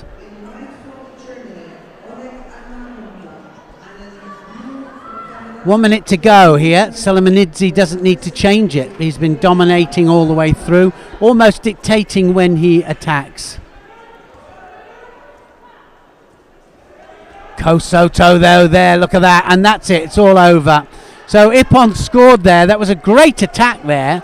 From Japaridze. Japaridze went for it, and Selimanidze counters him. That's what you call real, field judo, because you feel the technique there. It's something that happens in that split second. You don't train that kind of thing. Look at the Kosoto there, and it would have thrown most people that. Japaridze there really went for it, and he just turns on it, doesn't he? Look at that. Tewaza flat onto his back there for the Ippon, and that was magnificent. What a result that was. Selimanidze looking absolutely formidable. He'll go through to the semi-final. He's going to be fighting Kanikovsky of Russia in that semi-final, and the other semi-final, Kapelmeier of Germany, is going to be up against Rajabov of Uzbekistan. So really turning out some great stuff, the minus 100 kilos category. So let me have a little look, see where we are, and plus 100 kilos down there we've got Marazalov let's stay on this. Let's go down now then. Quarter-final match that is happening down on mat number 3. And we've got Marazalov of Uzbekistan up against Witasek of Germany. Witasek, sorry.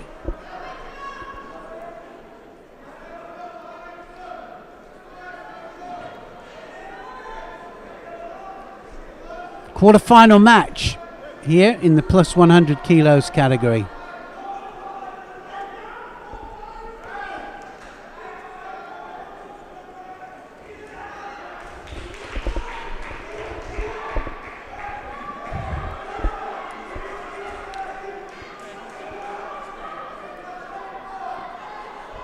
Second Shido there, Marazalov, and that's going to be a score. And he gets the Wazari, but he's on his arm.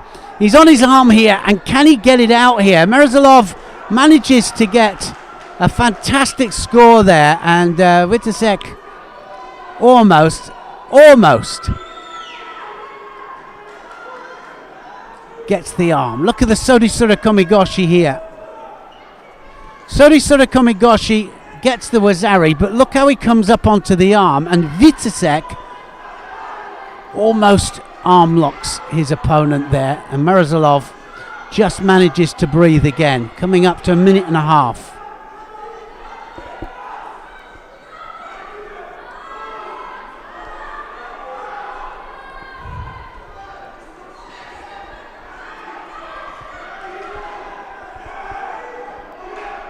Witasek that he's got to go forwards, and then he needs a big score now, but the seconds are ticking away. And what's going to happen here? Tries for the counter there. He has a little look at the scoreboard. 30 seconds left.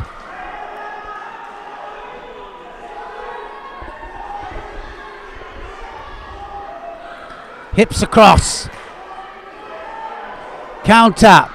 Yes, he gets it. He does the counter then, and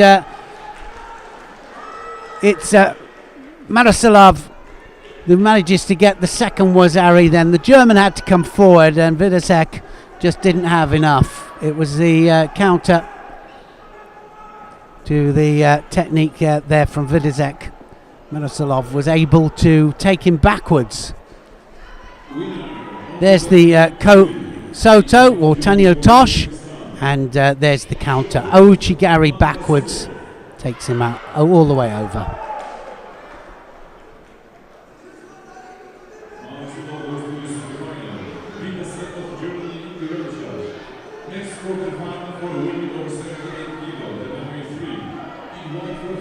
Great change of direction, and that will take him through. And he's all the way through there now. Well, do we have a look here at the topsies? Yes, let's stay on here now, because we've got two quarterfinals with two of the French competitors here in the plus 78. Karel Haim of France up against Bulavina of the Ukraine.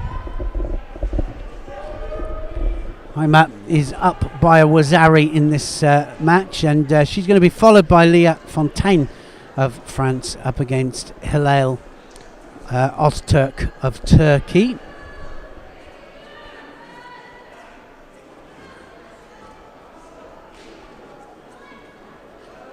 And definitely first into the attack every single time here, Haim.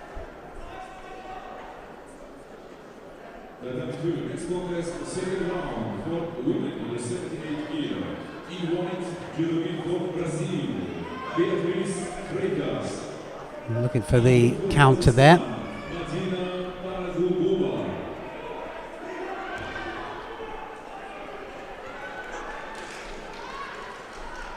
Well, coming thick and fast, these contests here.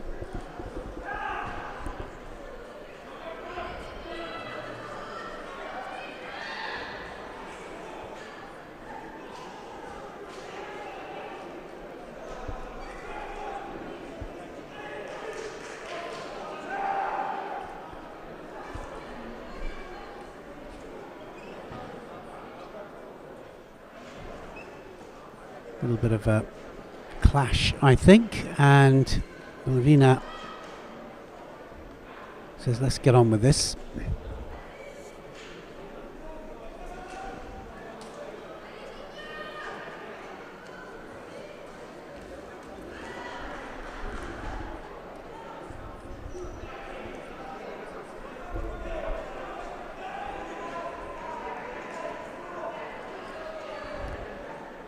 Possibility of an all-French semi-final.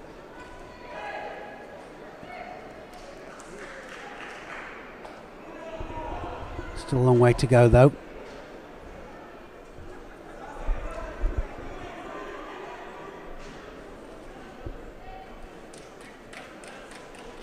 A lot of mates in this match. Oh, that's it. It's all over. And that there puts Heimat into the semi-final.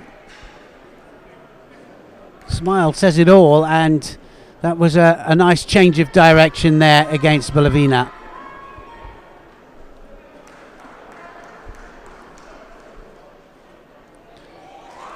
She changes the direction, doesn't she? It's Bolavina that tries, well, thinking of the Uranagi there, but that Ouchi change of direction takes her flat on the back.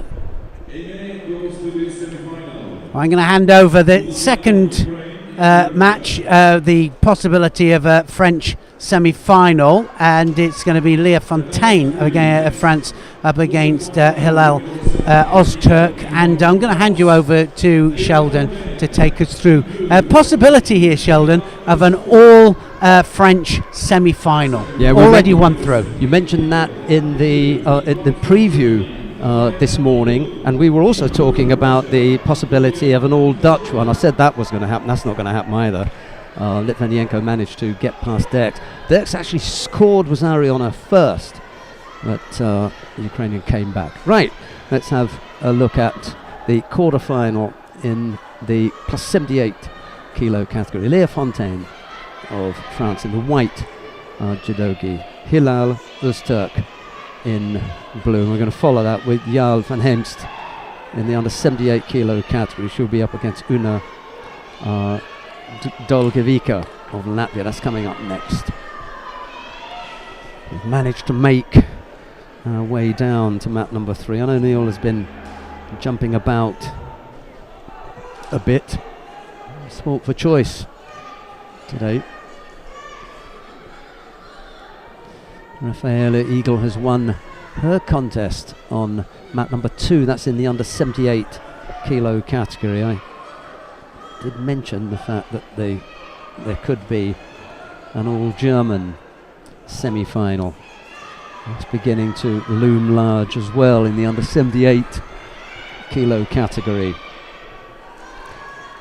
Sipoch Richard of Hungary, he's slated to take to mat number 2 shortly. That's in the plus 100 kilo category, the super heavyweights. He's already been on once, a round 2 win over Christian Konoval of the United States of America. That put him into the quarterfinal. He's going to face Irakli Demitrashvili of Georgia.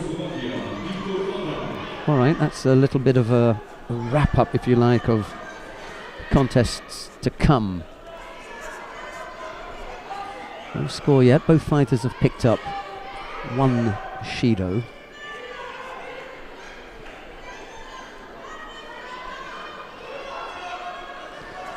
Leah Fontaine is slightly deceptive. You get the impression that she's going to run out of steam very quickly, but I have seen her go the distance on a few occasions. Incredibly difficult to throw. This Turk's got her hands full. Yeah.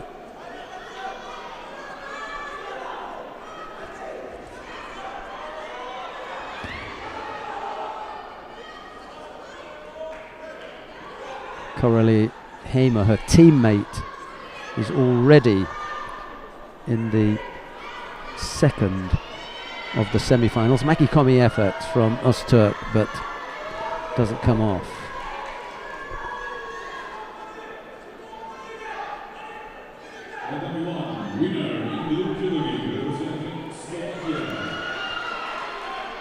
And Fontaine picks up a second penalty. Could do without that. Maybe that will galvanise her into action. Big strong grip on the right side. Left-sided effort from Öztürk with a Maki Komi, but she falls flat on her front. Doesn't really get into a good position to threaten the French fighter.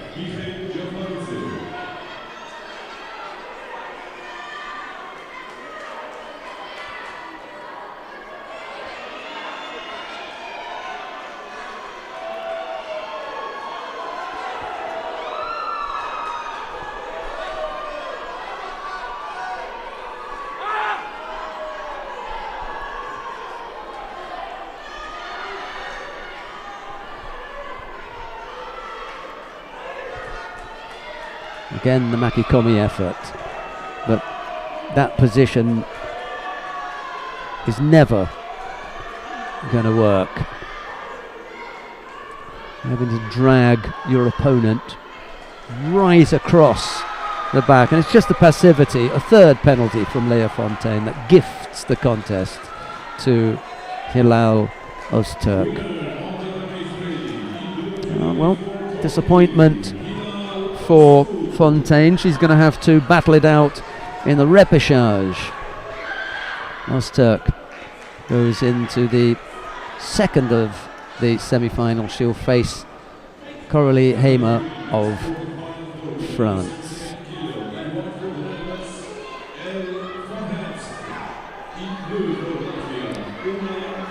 Right, we're quickly into the under 78 kilo category then. Yael van Heemst of the Netherlands is up against Una Dolgilevica of Latvia. Van Heemst in the white judogi, Dolgilevica in blue.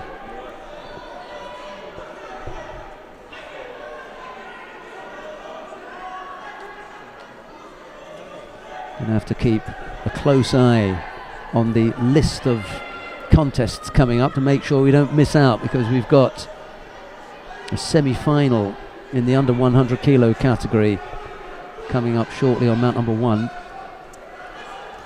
Two semi-finals actually, both semi-finals in the under 100 kilo category back to back. We'll get to see those.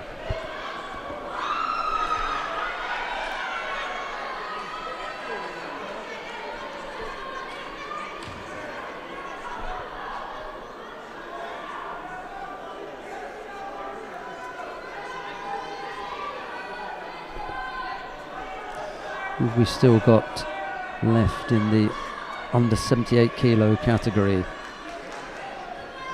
Two Germans are still left in. Van Heemst here. Dirks, unfortunately for her, has already gone out.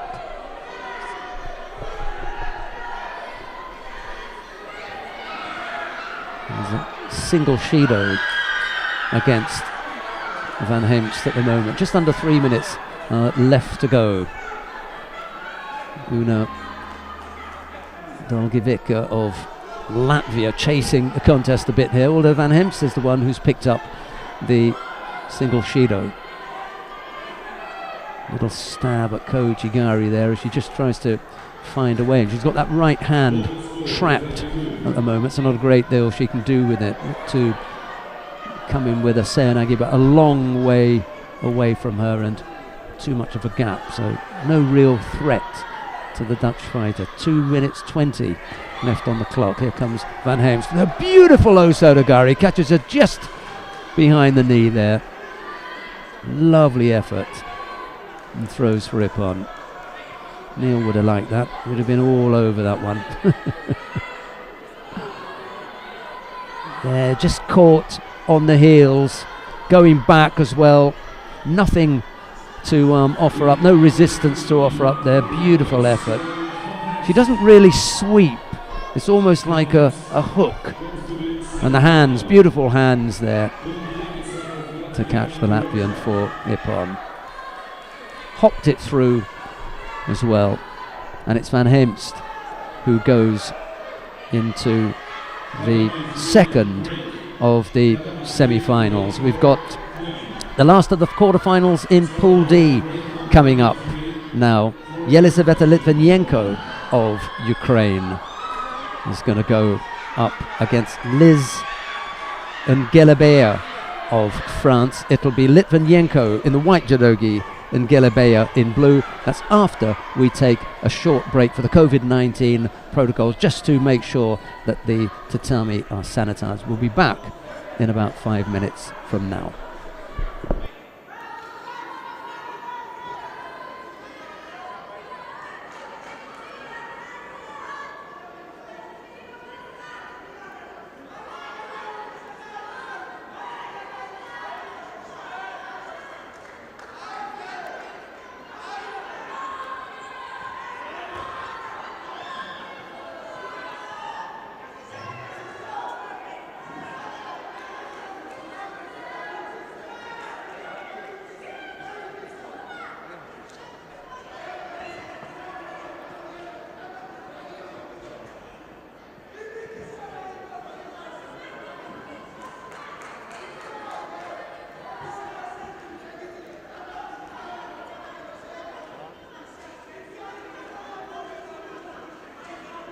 Also at break, on tatami 2.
The winner of the repechage contest on the main one in white judogi for Uzbekistan, Utkirбек Turoboyev.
And now we are ready to continue the contest.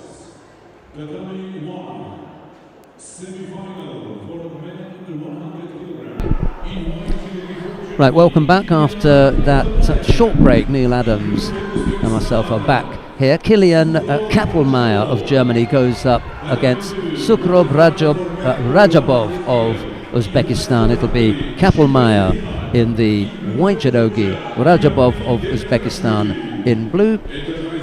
Here is Neil Adams. Well, this is the nitty-gritty, isn't it? Now we get to the who's going to get to the final, who's got a chance here of winning world titles.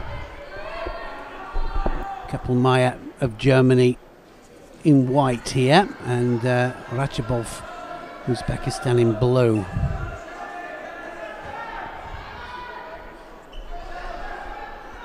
Winner of this, guaranteed gold or silver, and the loser will go down to fight automatically for third place. If you lost in the quarterfinals, then that means that you have to do a final repechage match, and then you fight the losing semi-finalist on the opposite side of your draw.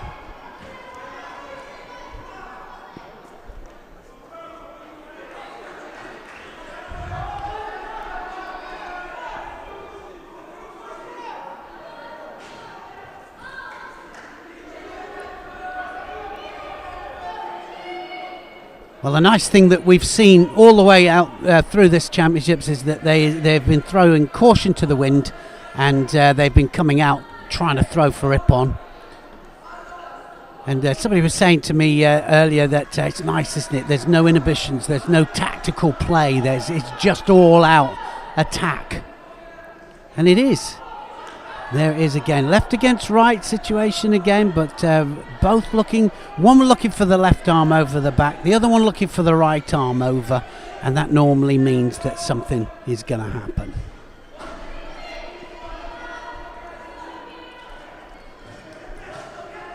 Oh, Chigari there, he was just wobbling a little bit there, wasn't he, Kappelmeier?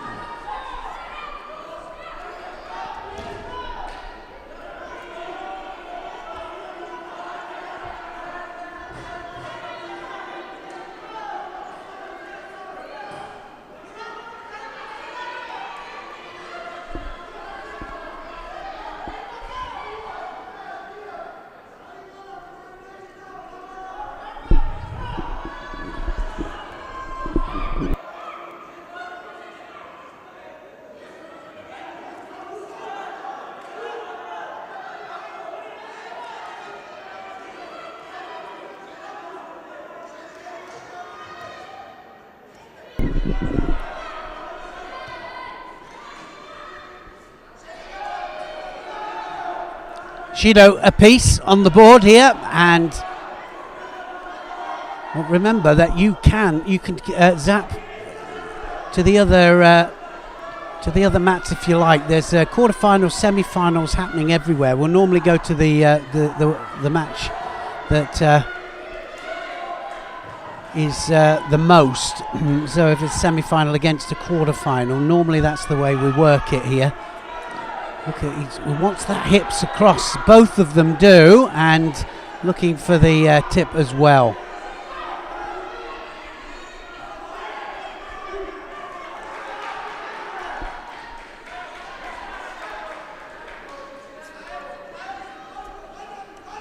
So 2 Shidos apiece, and that will be a shame if this world final is decided on penalties. Oh, look at that, Kosoto! That was close.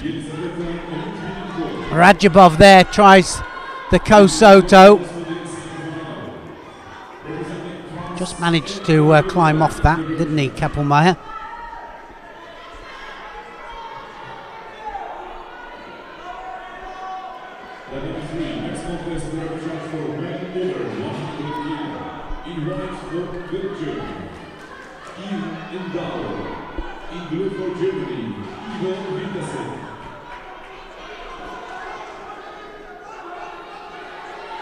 One minute left of this first 4 minutes.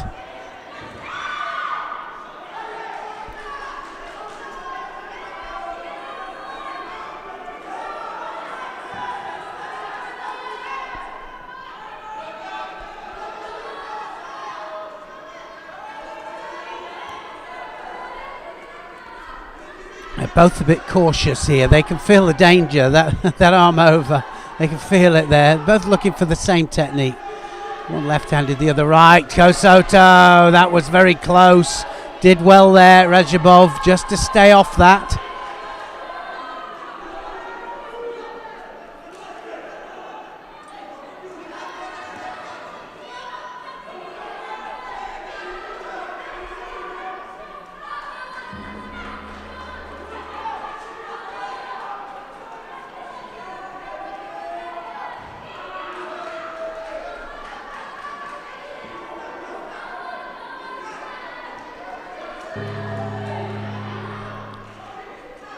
Golden score. Literally anybody's match this. Very even. Cadets goes to the semifinal. Representing Georgia, in the Russia.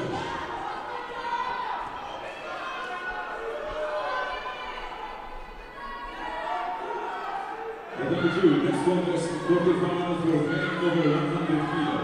E1 for Brazil. And it goes again.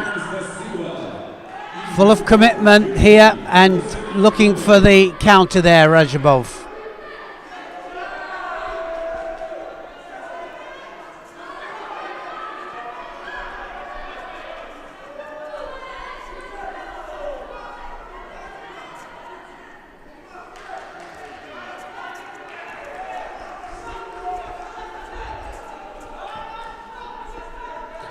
.25 seconds into golden score. One more penalty to either one of them and it will be a loss. Win for the other one, of course.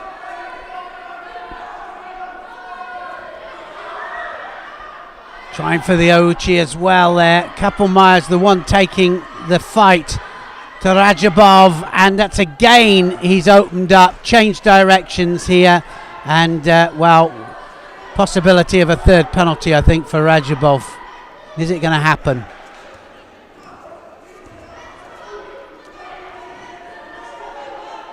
Attacked with the... Oh, he might have touched... Oh, he did touch the leg.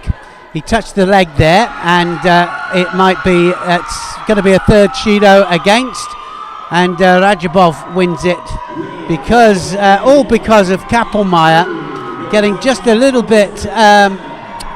carried away there, and his left arm, should I say, went against the leg.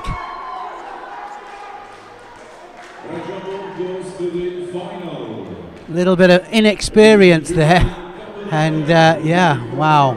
Rajabov goes through to the final.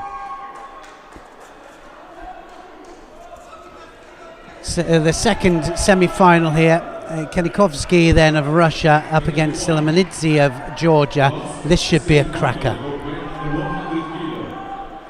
In white judo representing Russia, Kanikovsky. In blue representing Georgia, Ilya Silamanidze.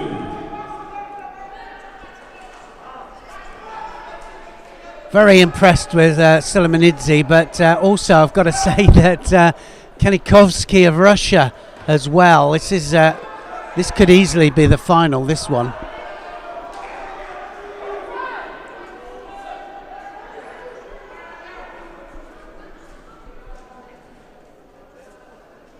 That means 3. It's time for the semi-final for men over 100 kilo. Silamanidze took his fellow countryman out very, very easily. He's not had the easiest of draws. And now looking for the Newaza. What's he looking for? The Shimiwaza. It's across the face.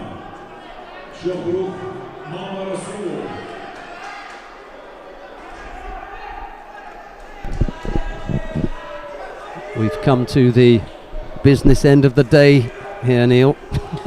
It really is. Just saying that Silamanidze, it's just he's on cracking form, but here he is up against Kanikovsky, and he's been on cracking form all day as well. It could easily be the final, this one. Yeah. And I don't think, I mean, they both look awkward, don't they? Very, very awkward, very one-sided. It's very right to right, and well, he doesn't need too many of those there. That would be a penalty if he's not careful. He might get it for that, actually. So he does get it. He gets a Shido.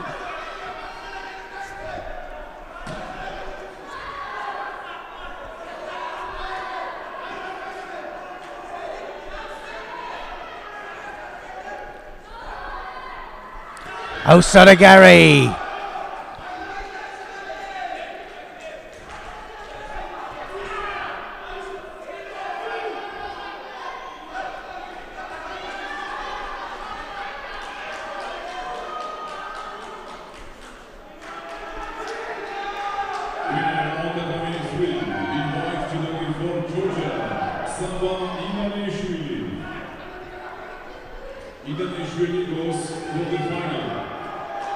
There's already a Georgian in the final, but we're talking about the plus 100 kilo category.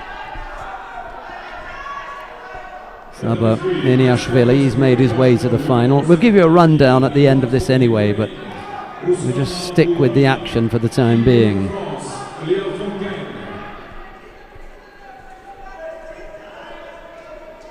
Yeah, a bit of a stalemate here.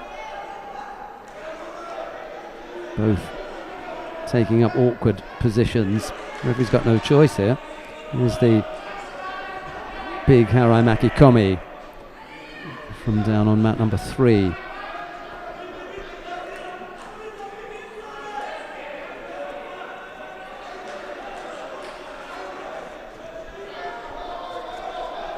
Shido apiece here.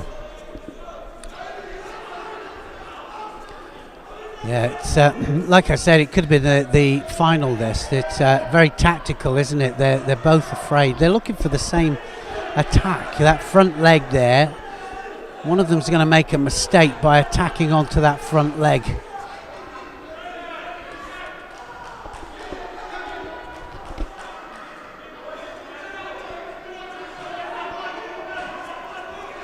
It's very tempting when you have a leg that's forward, but you've got to remember that they're very strong off that leading leg. They don't put it forward unless they're strong off it.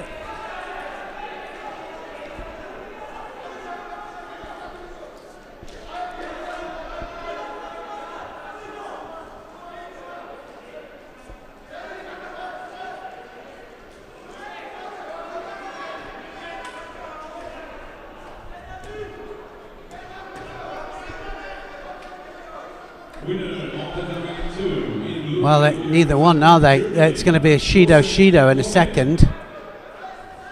Just tapping away at that front leg, not really going in. It's not what I'd call full-on attacks.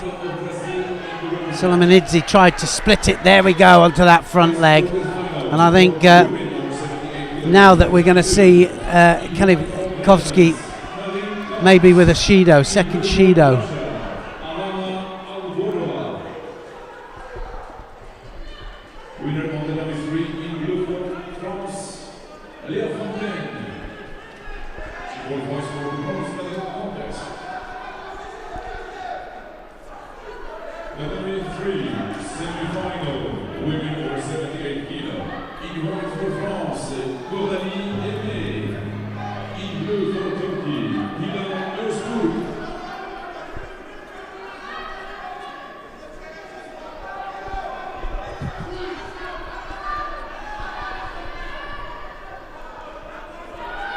Into the golden score. Now Kanikovsky keeping up the tempo with Ilya Solomonidze, who must have come in here as the red hot favourite, to be honest. Yeah, I think he was, I think he still is. But you know, he had such an impressive run through here, but he's against the Russian, and extremely strong Russian as well. You know, so he knows that once just one bit out with his technique, and he's going to get punished. I dare say he didn't come here expecting it to be just as hard as the seniors, did he? No, exactly. But they've really got him here, and they would have known that as well, you know. So nobody Well, just point that out, Sheldon. I mean, he's third place in the world seniors, and you know, so he was there, wasn't he? I remember he worked his way through, and he was took some big scalps as well. Yeah, he did do, yeah. Gazimov, Lagfasura Notganbata, the Mongolian, fell at the hurdle. That's a Shido for grabbing the leg. Referee's given the signal for it. Yeah, but we don't know to whom. Yeah, it was to Kanikovsky. They haven't put it on the board as yet. Okay, so both fighters pick up penalties for passivity. But what happened for the... Yeah, exactly. Okay. Well, unless they didn't count it. Obviously they haven't. Yeah. Lost out to Georges Fonseca in Budapest in the quarter-final and had to fight his way back through the repechage.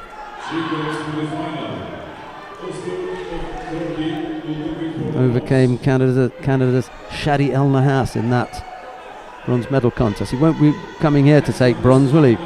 I don't think so. I think he wants a little bit more here, and I think the Georgians expect it. See what I mean about that front right leg there?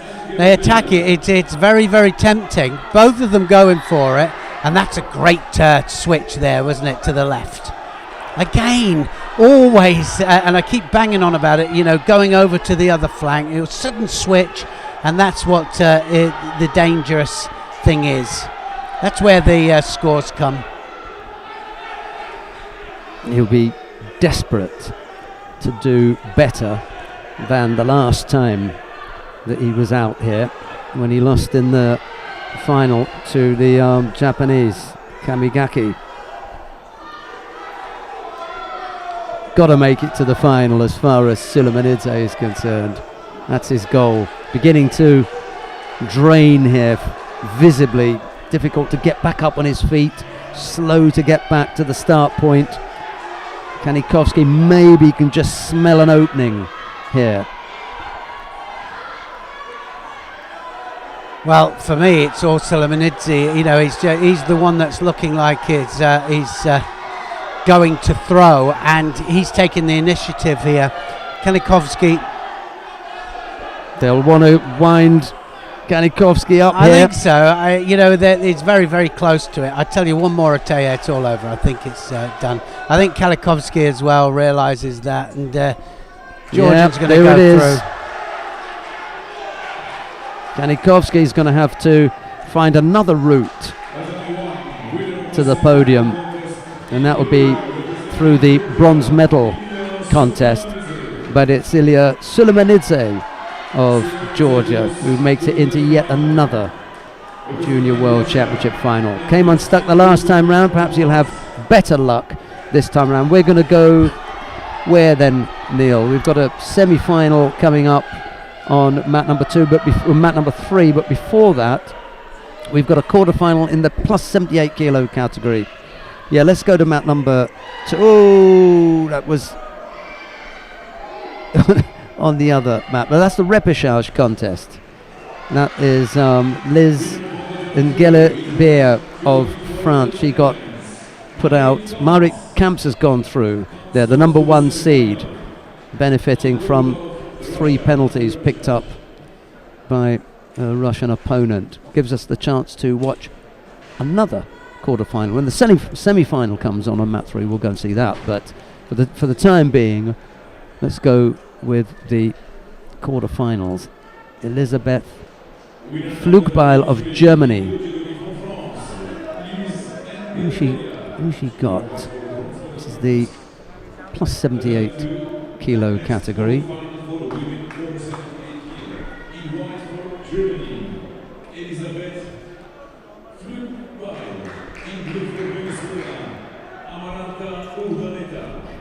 Right, Elisabeth Flugbeil of Germany is up against Amaranta Urdaneta of Venezuela. Oh, we got a semi-final just about to start. Let's go to the semi-final then, shall we? Sorry about that. Yeah, that's all right. It's no problem. It just came up all of a sudden, didn't it? We're all of a sudden there.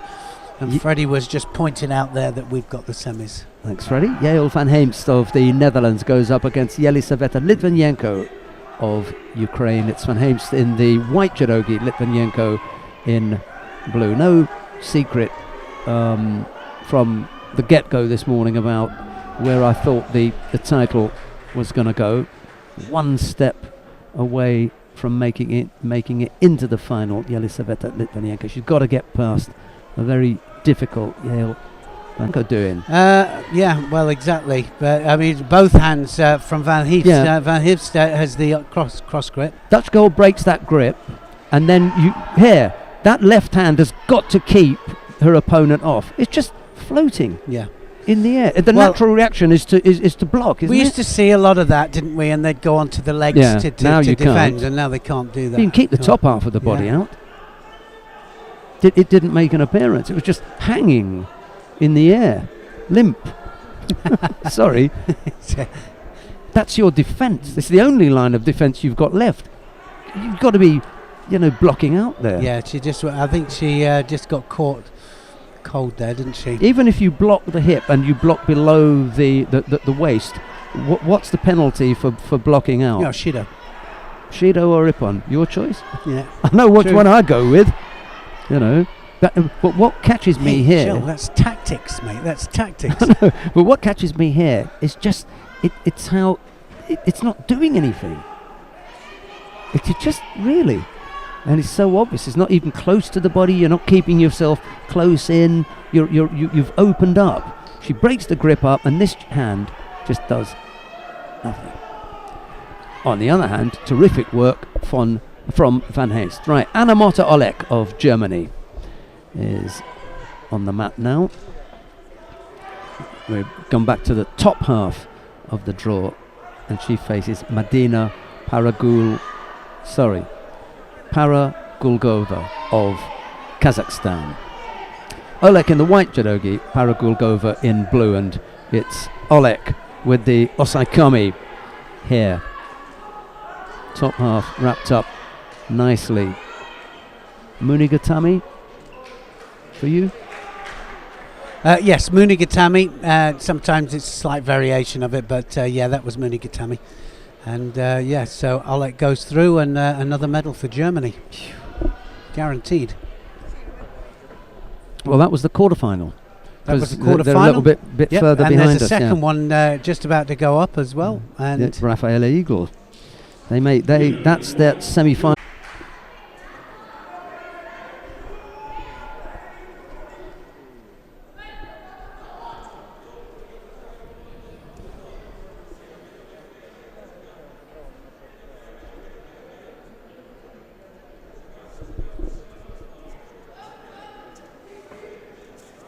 Oh, nice Kouchi. Now, was the elbow out? The elbow was out. Good opportune judo that from the Brazilian. Nice Ashiwaza. Now Ramos in for the Juji Gatami. Can she turn her? Needs to go the other way. The head needs to go underneath. Got to get your partner's head down towards the mat, and that means spinning through.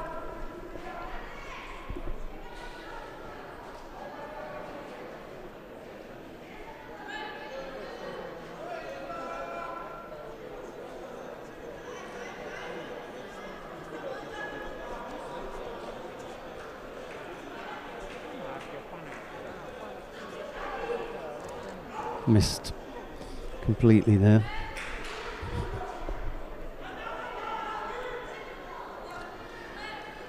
Yeah, so Shido for drop there, Ramos. Got to get rotation. Now, has she got the shimiwaza?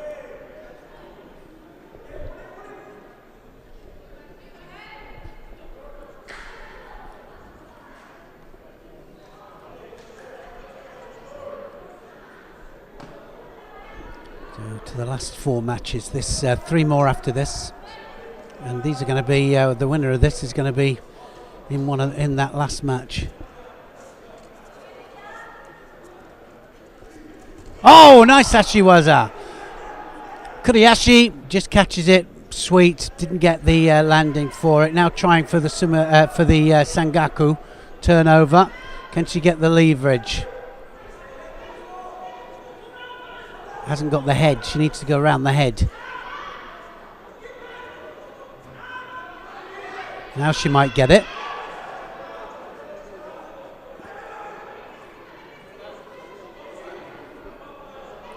Not quite. She didn't quite have the upper part of the body under control. Just the elbow out there. The referee was right on that there. She could see the, the landing there. We couldn't see it from here. Good footwork. Yeah, it was nice, wasn't it? Kuriyashi. Nice little movement from Eagle. A little over a minute left to go.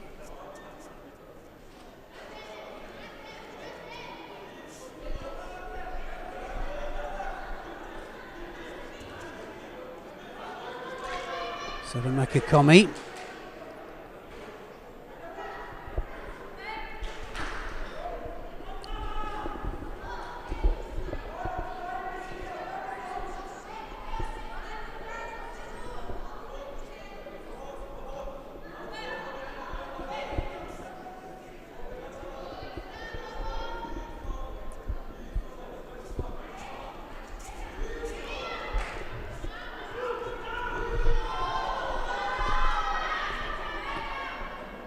Not quite there for the shimiwaza. That's why the referee called mate. 40 odd seconds left to go.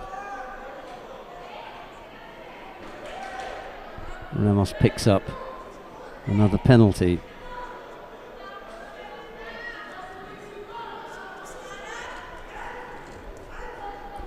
Now she's got the shimiwaza. Has she got it?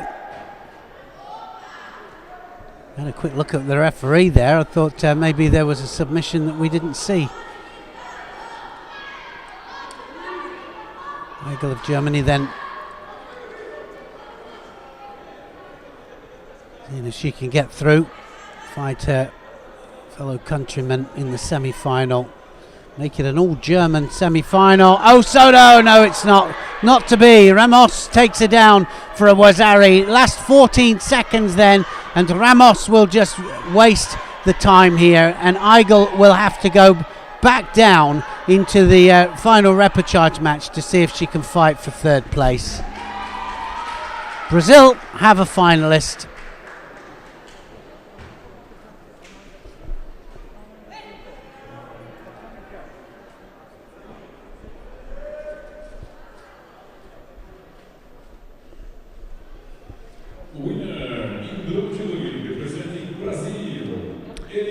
So went for the front leg, just decided that she was going to have a little go at that front leg there, and didn't get enough momentum going forwards, and it was a shame because it was a really good driving Osoto, and she really went for it. Brazilian did well, took her backwards.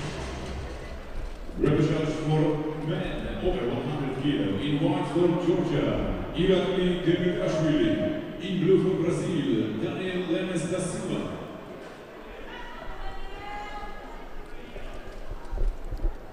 Right, coming up next, the repechage contest in the plus 100 kilo category. Irakli Demirashvili of Georgia goes up. Should have got this first, didn't, because the names are so long. They don't even actually appear on our list here. Daniel Lemos da Silva of Brazil. It's Demirashvili in the white judogi, Lemos da Silva in blue.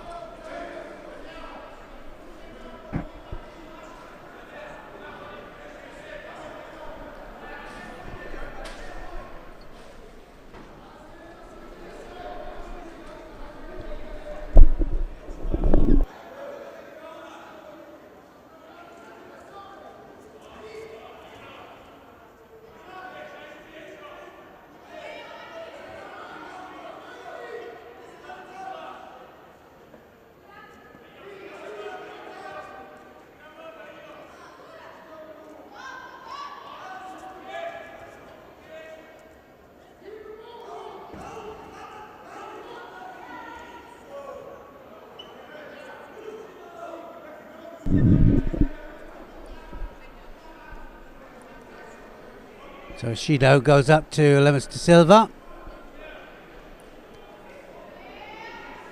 He's got to get moving. Dimitrishvili just taking his time. They're both up, and now trying to get that arm over the back as usual. Kouchi, that's an ippon. Beautiful Kouchi there. Dimitrishvili then took advantage of Lemus de Silva not moving whatsoever, and a nice skipping Kouchi. Over he goes. So, one in the final and one in a bronze medal match. So the Georgians with a chance in the plus 100 kilo category for a good medal haul. And we've already seen Ilya Sulemanidze make his way into the final of the under 100 kilo category. So happy times for the Georgians then. They're having a great time. They really are. It's a great squad, as I pointed out. You know, you go all the way down there. You've got 90s, 100s, under 81, sorry, and then to the lighter weight categories as well. Wow. Right, coming on to the map now. Second of the semi-finals in the plus 100 kilo category. Sipoch Richard of Hungary goes up against Loseni Kohn of Germany. Sipoch in the white judogi, Kohn in blue.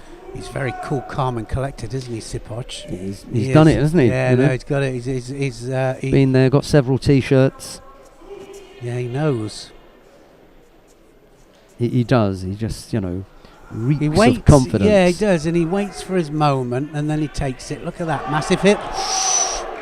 Ooh, it was German Airways there. He was on the way up, wasn't he? Just going to check. Just going to check something with Freddie here. Make sure that. Sorry about that. No, not that. This one's. He's got all sorts of things to do, hasn't he? Look, poor fella.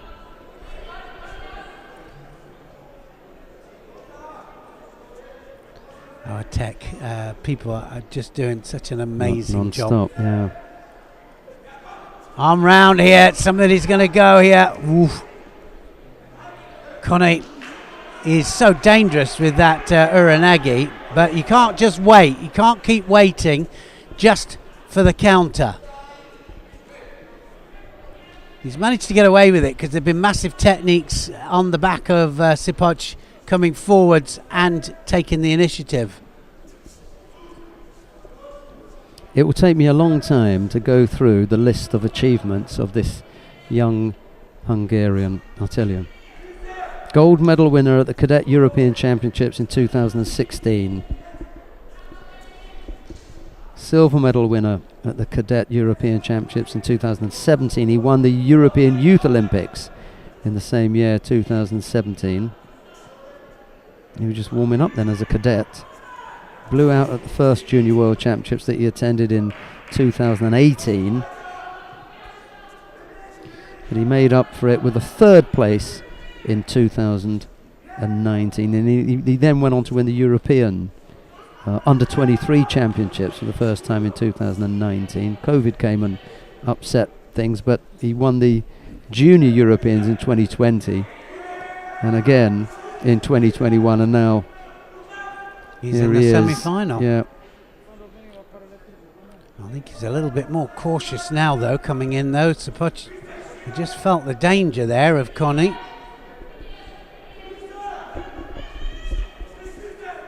It's a good match-up, yeah. Yeah, he's not taking the initiative, though, Connie, but he is dangerous on that counter-attack. I remember Elvis was the same, wasn't he? I mean, Elvis Gordon could do a really sharp Seanagi. Yeah, he did very low. It's surprising, but for a big guy. He was so dangerous when people attacked him. Yeah, Uranage. Did he? Mercifully, yeah, I never experienced that myself. No, well, Elvis Gordon Airways, they called it. Yeah, he was too kind to unleash that on me. I don't think he could have got that low either. He was never going to throw me with that. It a couple of times on me. Yeah, well, you were bigger than bigger. He probably thought you looked for it, throwing him around. The worst thing that you can do, catch a heavyweight. Yeah, you just finished the practice. Yeah. Well, they just didn't practice with 60, 66. It just wasn't worth it. You might get pulled from a 73, and I know Denzon didn't like practicing with him because he would throw him, and that would be it. Oh, it's to go mental. I think Dennis Stewart was the best for him. Slightly more his size. Oh, now then, it's going to go onto the front. Desperate request from the German coach for a Wazari. That was close, wasn't it? Up again, that Uranagi. Oh my. He is looking for it all the time. Just drops his hips. Look at where the belt line is. Just drops below his opponent's belt line there. And then up he goes. Oh, good semi-final, this one.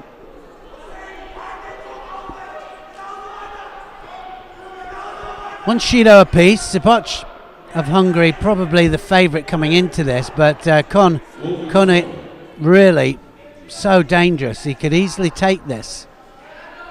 One mistake.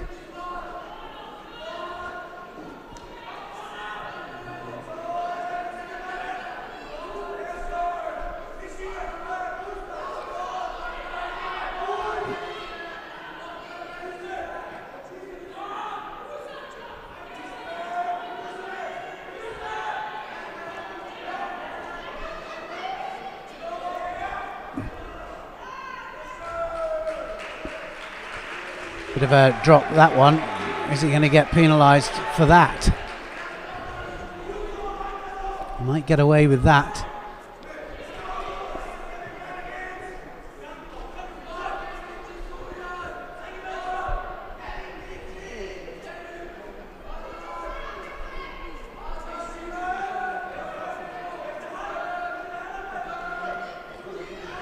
Still got a few contests to go, but I'm thinking, Neil, about 1:15. We should be looking to wrap it up. Yes, it's an early one. It's always the same, isn't it, with the heavyweights? Look at that. Second penalty Ooh, goes up there to Sapods. And now he's going to have to open up. He's reluctant to open up because every time he does, he's in danger. I get it. He's in position now. So two really strong attacks there. Kone will have to come back at him. Still guarding himself with those attacks though, wasn't he? Yeah, no, it was. It wasn't with full commitment because he knows that it's what Kone wants.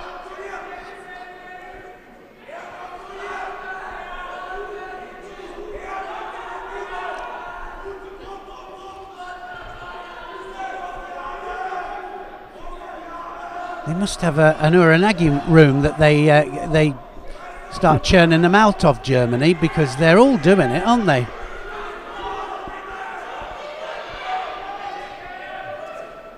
Here we go. Here we go. This is it. And he realises here, Sapods. And again. Nice Ashy was up. Yeah, it's pressure. It's going to be a second penalty to Kone. Just roughed him up a little bit there, didn't he? Well, he did. That's exactly. He should be moving like that because that's where his judo's at.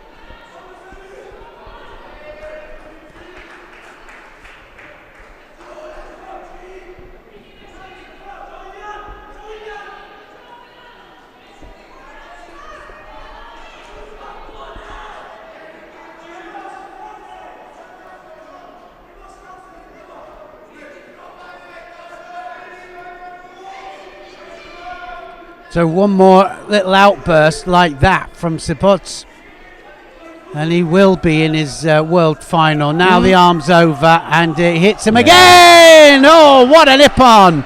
Oh, that was absolutely massive, and that was what he was looking for all the time there. And yes, that was beautiful stuff, and it's Ippon judo at its very best. He gave him the send-off, didn't he?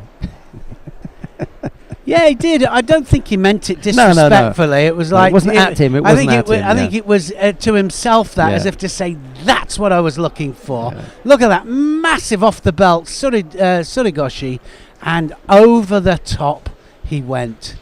These are big men, these are, but he had full commitment in for that, didn't he? He knew what he wanted. Over, catch the belt. This time I'm going to really go for it.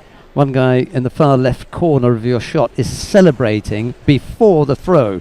His white t-shirt. He gets the grip. The hands go up. He's already celebrating. Look, he hasn't gone over yet. He knows where he's going. No, it was, wasn't it? It was Sipot's Airways. Good. There's a guy in the left-hand corner. Hands go up. He knows the grip, and he's on his feet. There he is. He's already celebrating. I love that. What a terrific shot that was. Yeah, it was. For a terrific throw. It was. Absolutely brilliant. Right, we move swiftly on. Repechage contest in the plus 78 kilo category.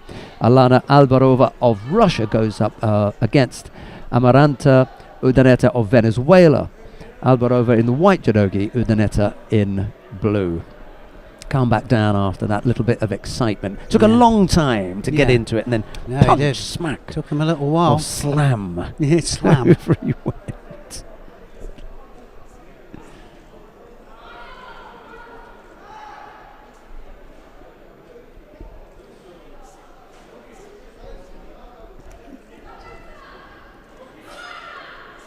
Oh, now then, that's going to be a score. Ouchigari there, and Urdaneta manages to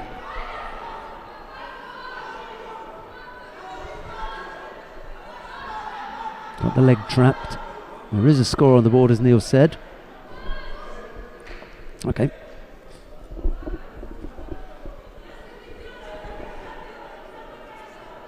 Urdaneta leading by Wazari.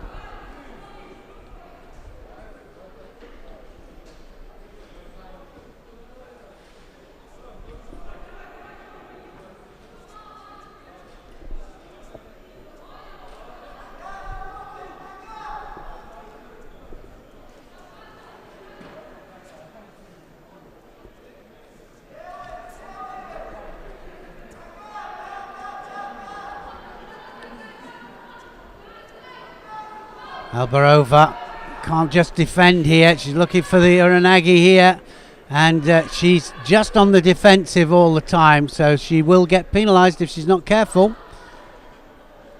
It's a risky game to play, waiting for the counter. Yeah, you can see she was waiting for the counter on this occasion here, and had it go against her there. The Venezuelan just hooks in for the Ouchi.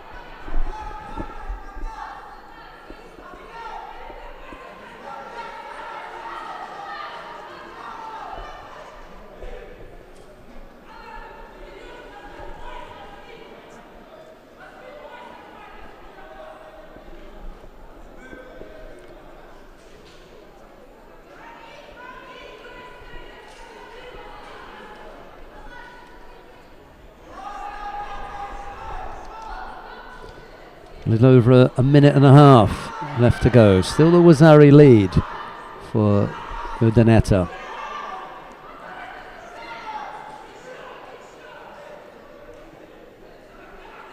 And just blocking out there. Urdaneta picks up a Shido, minute and a half to go. Yeah, it's too long. Just think she's going to hold on to that.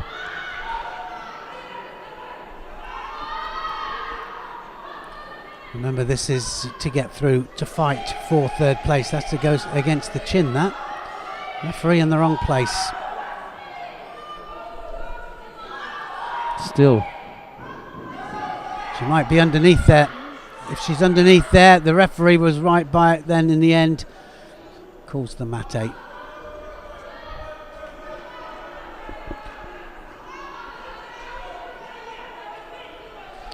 Yeah, it's not rocket science, that one, is it? You want to see where the hands are and everything, so you've got to be there. You've got to be in the right place. You get caught at the wrong place, then, especially if it goes on quickly, and especially if it's an arm lock, because an arm lock goes bang. Yeah. And this might be it here. This might be the second one. Yeah, she'd lost control by the time that Alvarova went onto her back, so can't claim a score there. Wasting time down there now. Absolutely loving that. Yeah, Urdaneta. Well, should be in there. You know, you can tell whether somebody's absolutely in there digging away. Half a minute then.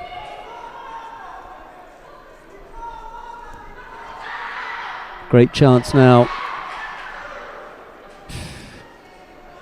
Had to enter into Newaza and keep her down there. Again, we've still got 21 seconds left on the clock. Second Shido up as well, is it? Or is that just one? Just one for the Russian for grabbing the leg during the attempted execution of that technique. Nice little push there. Just pulling a push, keep her off. Got to go to ground here and be on top. Come on, 4 seconds left. What do they say in Trinidad, Neil? Party done. Party done. I like that. This one's over, I'm afraid.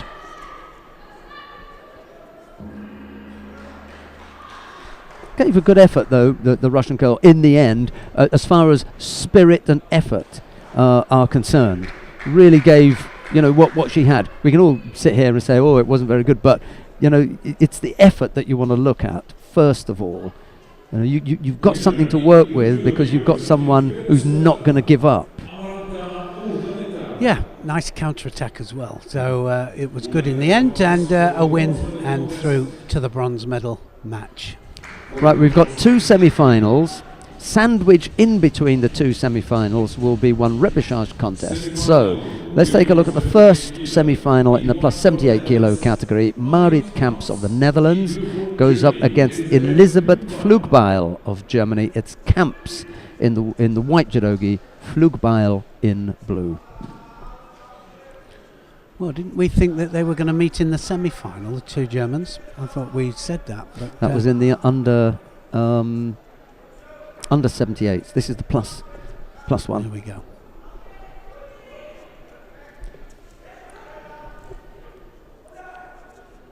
She was looking for the Uranagi as well there. Flugbeil. Just arm went round the waist. And in that under 78 one, it was Ramos, the Brazilian that you spoke about. She put out Eagle, or put Eagle down into the repechage contest.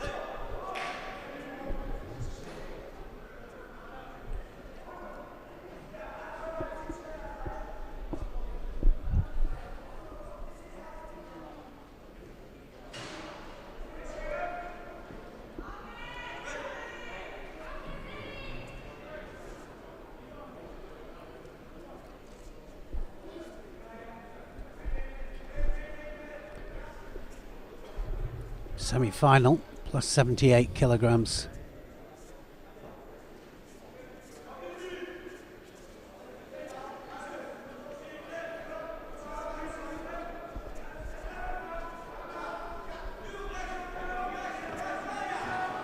Now, round the waist for the Uranagi, looking for the Makikomi.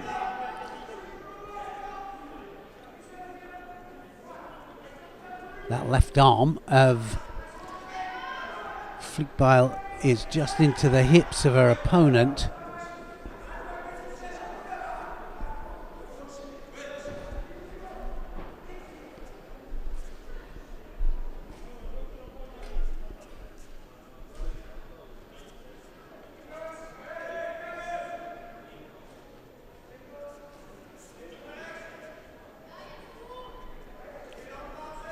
Well, so neither one of these at the moment, at the halfway mark, neither one looking like they're going to throw for Ippon.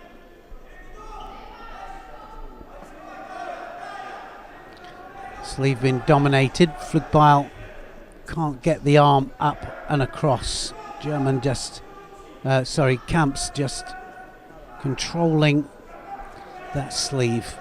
Tries for the change of direction this time.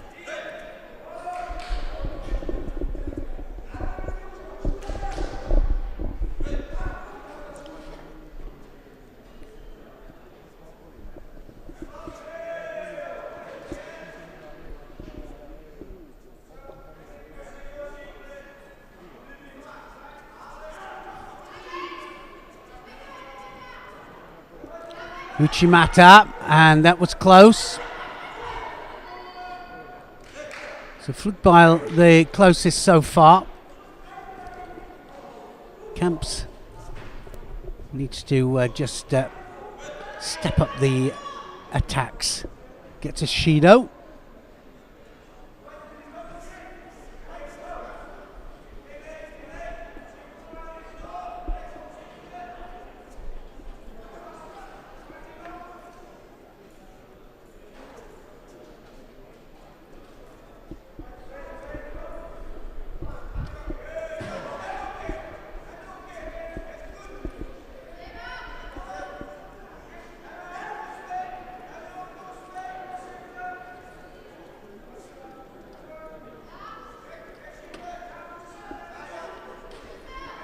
Looking for the Ochigari there, Camps.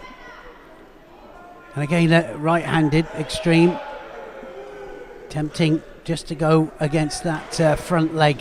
And I think that if one of them takes the chance against that front leg, then we're going to see something happen and it'll either work against them.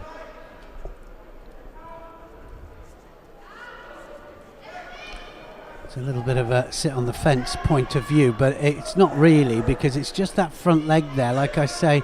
So now she's Camps is going to get penalised, is it? Or no? Cross grip then to Flugbeil.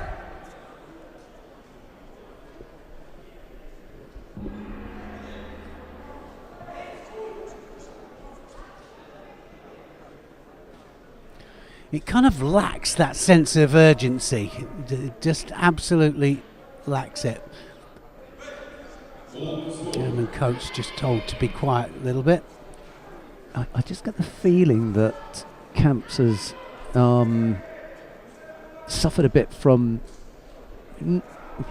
knowing that the final is so close, and she hasn't opened up as much as she could have been, made it a slightly more attacking contest. I think you're right. I think they're both afraid to lose here. So close, you know, to ensuring that you have a medal.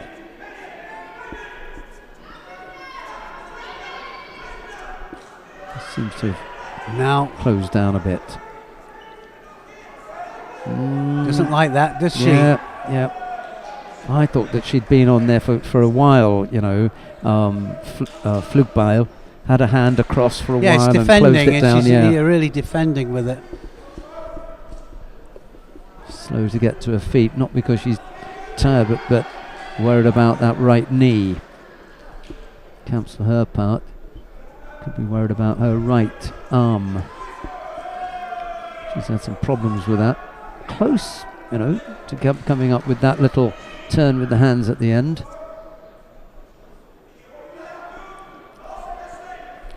Yeah, just coming up to a minute into golden score. Anybody's match. Who wants it most? Who wants to get through to that final? Ochigari again, Flugbeil. And Flugbeil almost gets tipped, doesn't she? Almost, but full commitment from her. Another one of those, and Camps could be in trouble.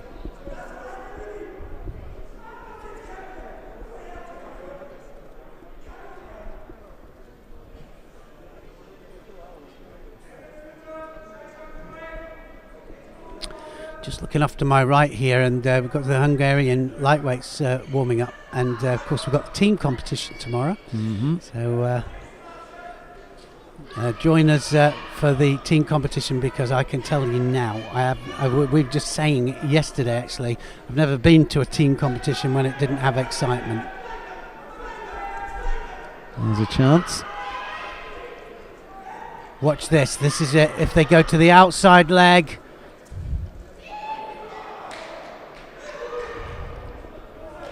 I'd say that Flugbeil is the one that's just taken the initiative here. Camps of the Netherlands is going to have to just step it up.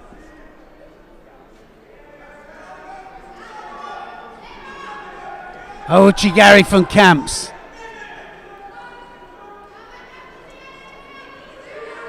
Oh, she's taken her down. That's it. It's all over. Ippon to Camps. And they both of them just ran out of steam, didn't they? A little bit there, but Camps just manages to redirect it. And the interesting thing, I look at their body language there. she's not surprised, Camps. Kind of half expected it. So Flutbeil attacks with the Ouchi. Stayed in just that little bit too long, didn't she? And then gets taken, countered, flat onto her back.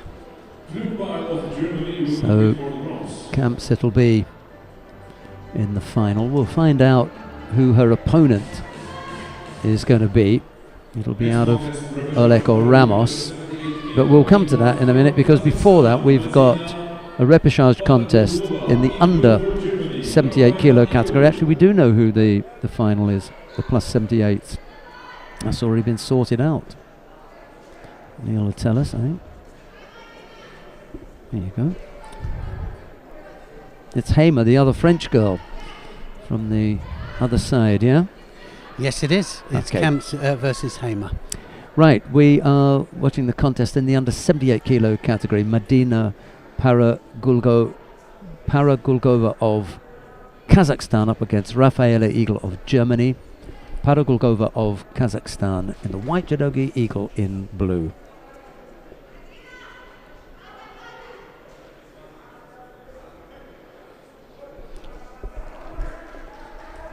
We'll tidy up who's going up against who immediately after the last semi-final. Oh, she went high there, didn't she? She attacked. Eagle just came in too high. And we've seen so many counter-attacks there with the Uranagis. You've got to go in and you've got to have the hands working at the same time.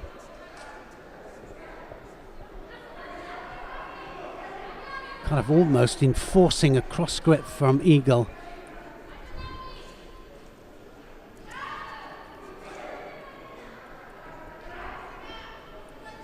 Glover really going for it and attacking that front leg.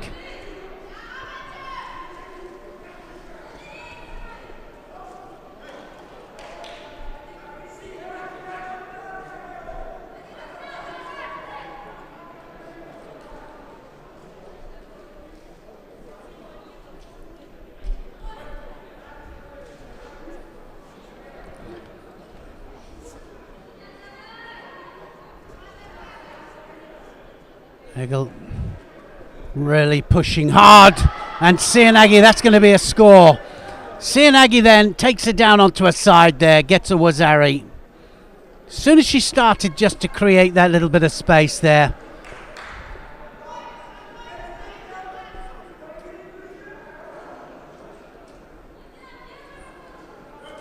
Didn't see the run into it, but that's okay. We had a look at the Sianagi there, drives off the legs there, just gets the landing.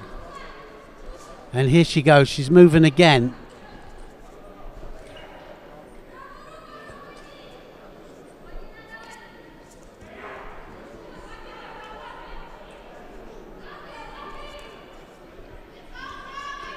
Now she got the shimiwaza, she's around the neck. And now she's got to try and secure this now. She'll tie the top half up there. She fed her leg in on purpose there and then ready to take it out and into the outside combi. It's all over. And Eigel of Germany, good bit of newaza there. She knew exactly what she wanted. Fed the leg in so that her opponent didn't move away from it. And that was interesting. Then just needed to tie up the top half, take the leg out. So she's going to be fighting for third place in the under 78 kilos category. So we've got one more left. Watch this. This is interesting because at first she goes to take the leg out. Then she lets her leg get taken. She thinks, right, now I'll tie the top half up. Here we go. Let's climb this. So nice big climb here. And then she whips over to this side here, to the near side, and secures the hold. Nice bit of newaza. Right, we've got the last contest of the prelims. It's the semi-final in the under 78 kilo category. Anamonta Oleg of Germany goes up against Elisa Ramos of Brazil. It's Oleg in the white judogi, Ramos in blue.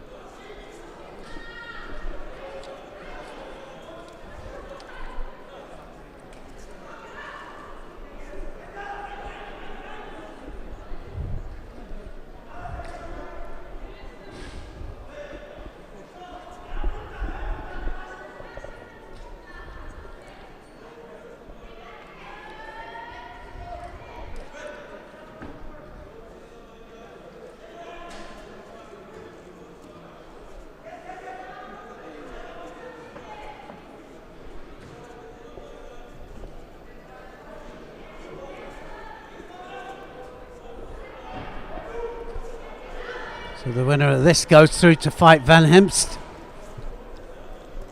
Good performance from her. Knew exactly what she wanted.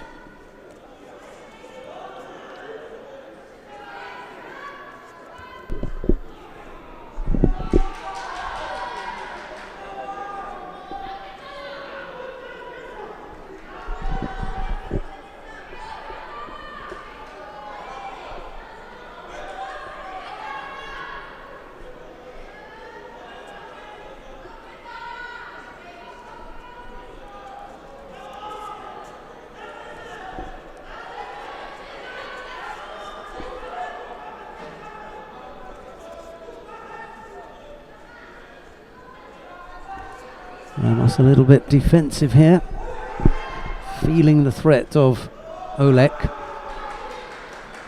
Just taking that extreme right-sided stance.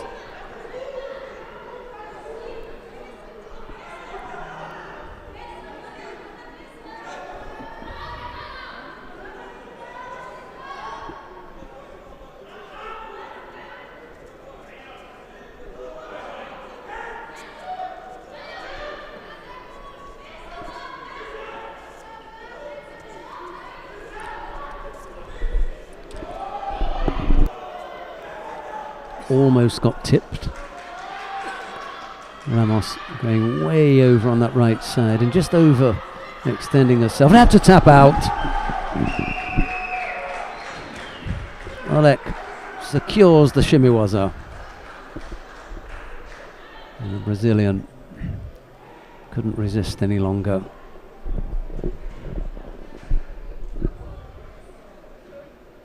Winner of the semi-final contest. So,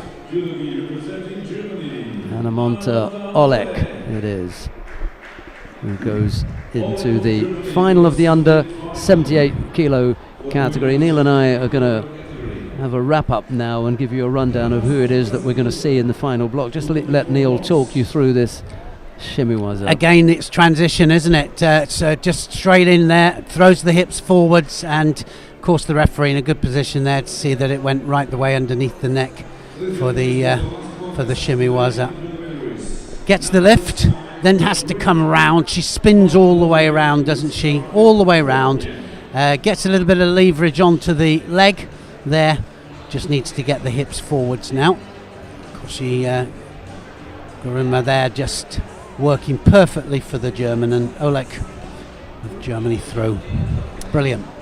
Right, okay, well, when we come back after the break, we've got 4 weight categories to bring you, 3 medal matches per weight. We'll start with the bronze medal contest in the under 78 kilo category. It'll be Raffaele Eagle of Germany to go up against Yelisaveta Litvinenko. I have to have a little bit of disappointment that Litvinenko didn't make it to the final, because I picked her out this morning, but she still has a shot at a medal, although it's going to be against a very tough Raffaele Eagle of Germany. Yeah, I think Van Heest did very well, didn't she, against her, and a bit of a surprise, but a nice technique to go through. And I think, almost anybody's match, that one. I think against Olek, Van Heest, Olek, and hopefully, the Ukraine will get a medal, and it should be a good fight. Fairly equal, those two coming through. Could go either way. We've got another bronze medal contest as well. Liz Negalebea of France. She goes up against Elisa Ramos of Brazil. That's the under 78 kilo category. We do the plus 78 kilo category at the same time as well, because the number 1 seed has made it to the final. We've got 2 bronze medal contests before that. Amaranta Urdaneta of Venezuela will face Hilal Öztürk of Turkey, and it'll be Lea Fontaine of France to go up against Elisabeth Flugbeil of Germany. The final, however, is Kamps and Hamer. 2 Dutch in the finals. No, the Dutch and the French. No, sorry. But I'm saying there's one in minus 78, one in plus 78. Yeah. Great performance from them. Kamps knew exactly what she wanted just then, and Hamer, the French, 2 French were in, and one of them came through to be in the final. So such consistency from the Dutch and the French, and again should be a good one. I think anybody's match. We've already heard the anthem once, haven't we? The Dutch. Yeah, no, exactly. I mean, they've got athletes all over the place there that are doing so well. In the under 100 kilo category, Victor Adam of Slovakia will go up against Matvey Kanikovsky of Russia in the first of the bronze medal contests, and then the second bronze medal contest will be Turbek Toroboyev of Uzbekistan to go up against Germany's Kilian Kappelmeier. Final, however, will be Sukrob Rajabov of Uzbekistan to go up against Ilya Sulemanidze of Georgia. Sulemanidze, I think, he's been the main man, hasn't he? For me, getting a bronze medal in the Senior World Championship shows that he's one for the future. And a really hard match in the against the Russian, I think, in the semi-final, but showed his class in the end. And I think he'll be a favourite for me in that final. In the plus 100 kilo category, the super heavyweights, we have 2 bronze medals. The lineup there in the first one is Irakli Demitrashvili of Georgia going up against Shokron Mabarasulov of Uzbekistan, and the second of the bronze medal matches features the 2 Germans. Unfortunately for them, Loseni Kona of Germany goes up against his teammate Ivo Vitasek. The final, Sipos Richard of Hungary to go up against Saba Eniashvili of Georgia. That's going to be a cracker, isn't it? Yeah. But again, it's when you look at the Hungarian, Sipos has been on such good form, so confident. I think it's his time to be a world champion. I really do. But you can't take your eyes off Eniashvili because he's come through, and it's been a great. There are two Georgians in there with a chance, and I think that he's going to give him a good fight, but I think Sipos in the end will win through. Right, it's just coming up to 25 after 1 here in Sardinia. We're going to be back at 4 o'clock with all the medal matches on this, the 4th and final day of individual competition. But for the time being, from Neil Adams and myself, it's bye-bye for now. Bye for now.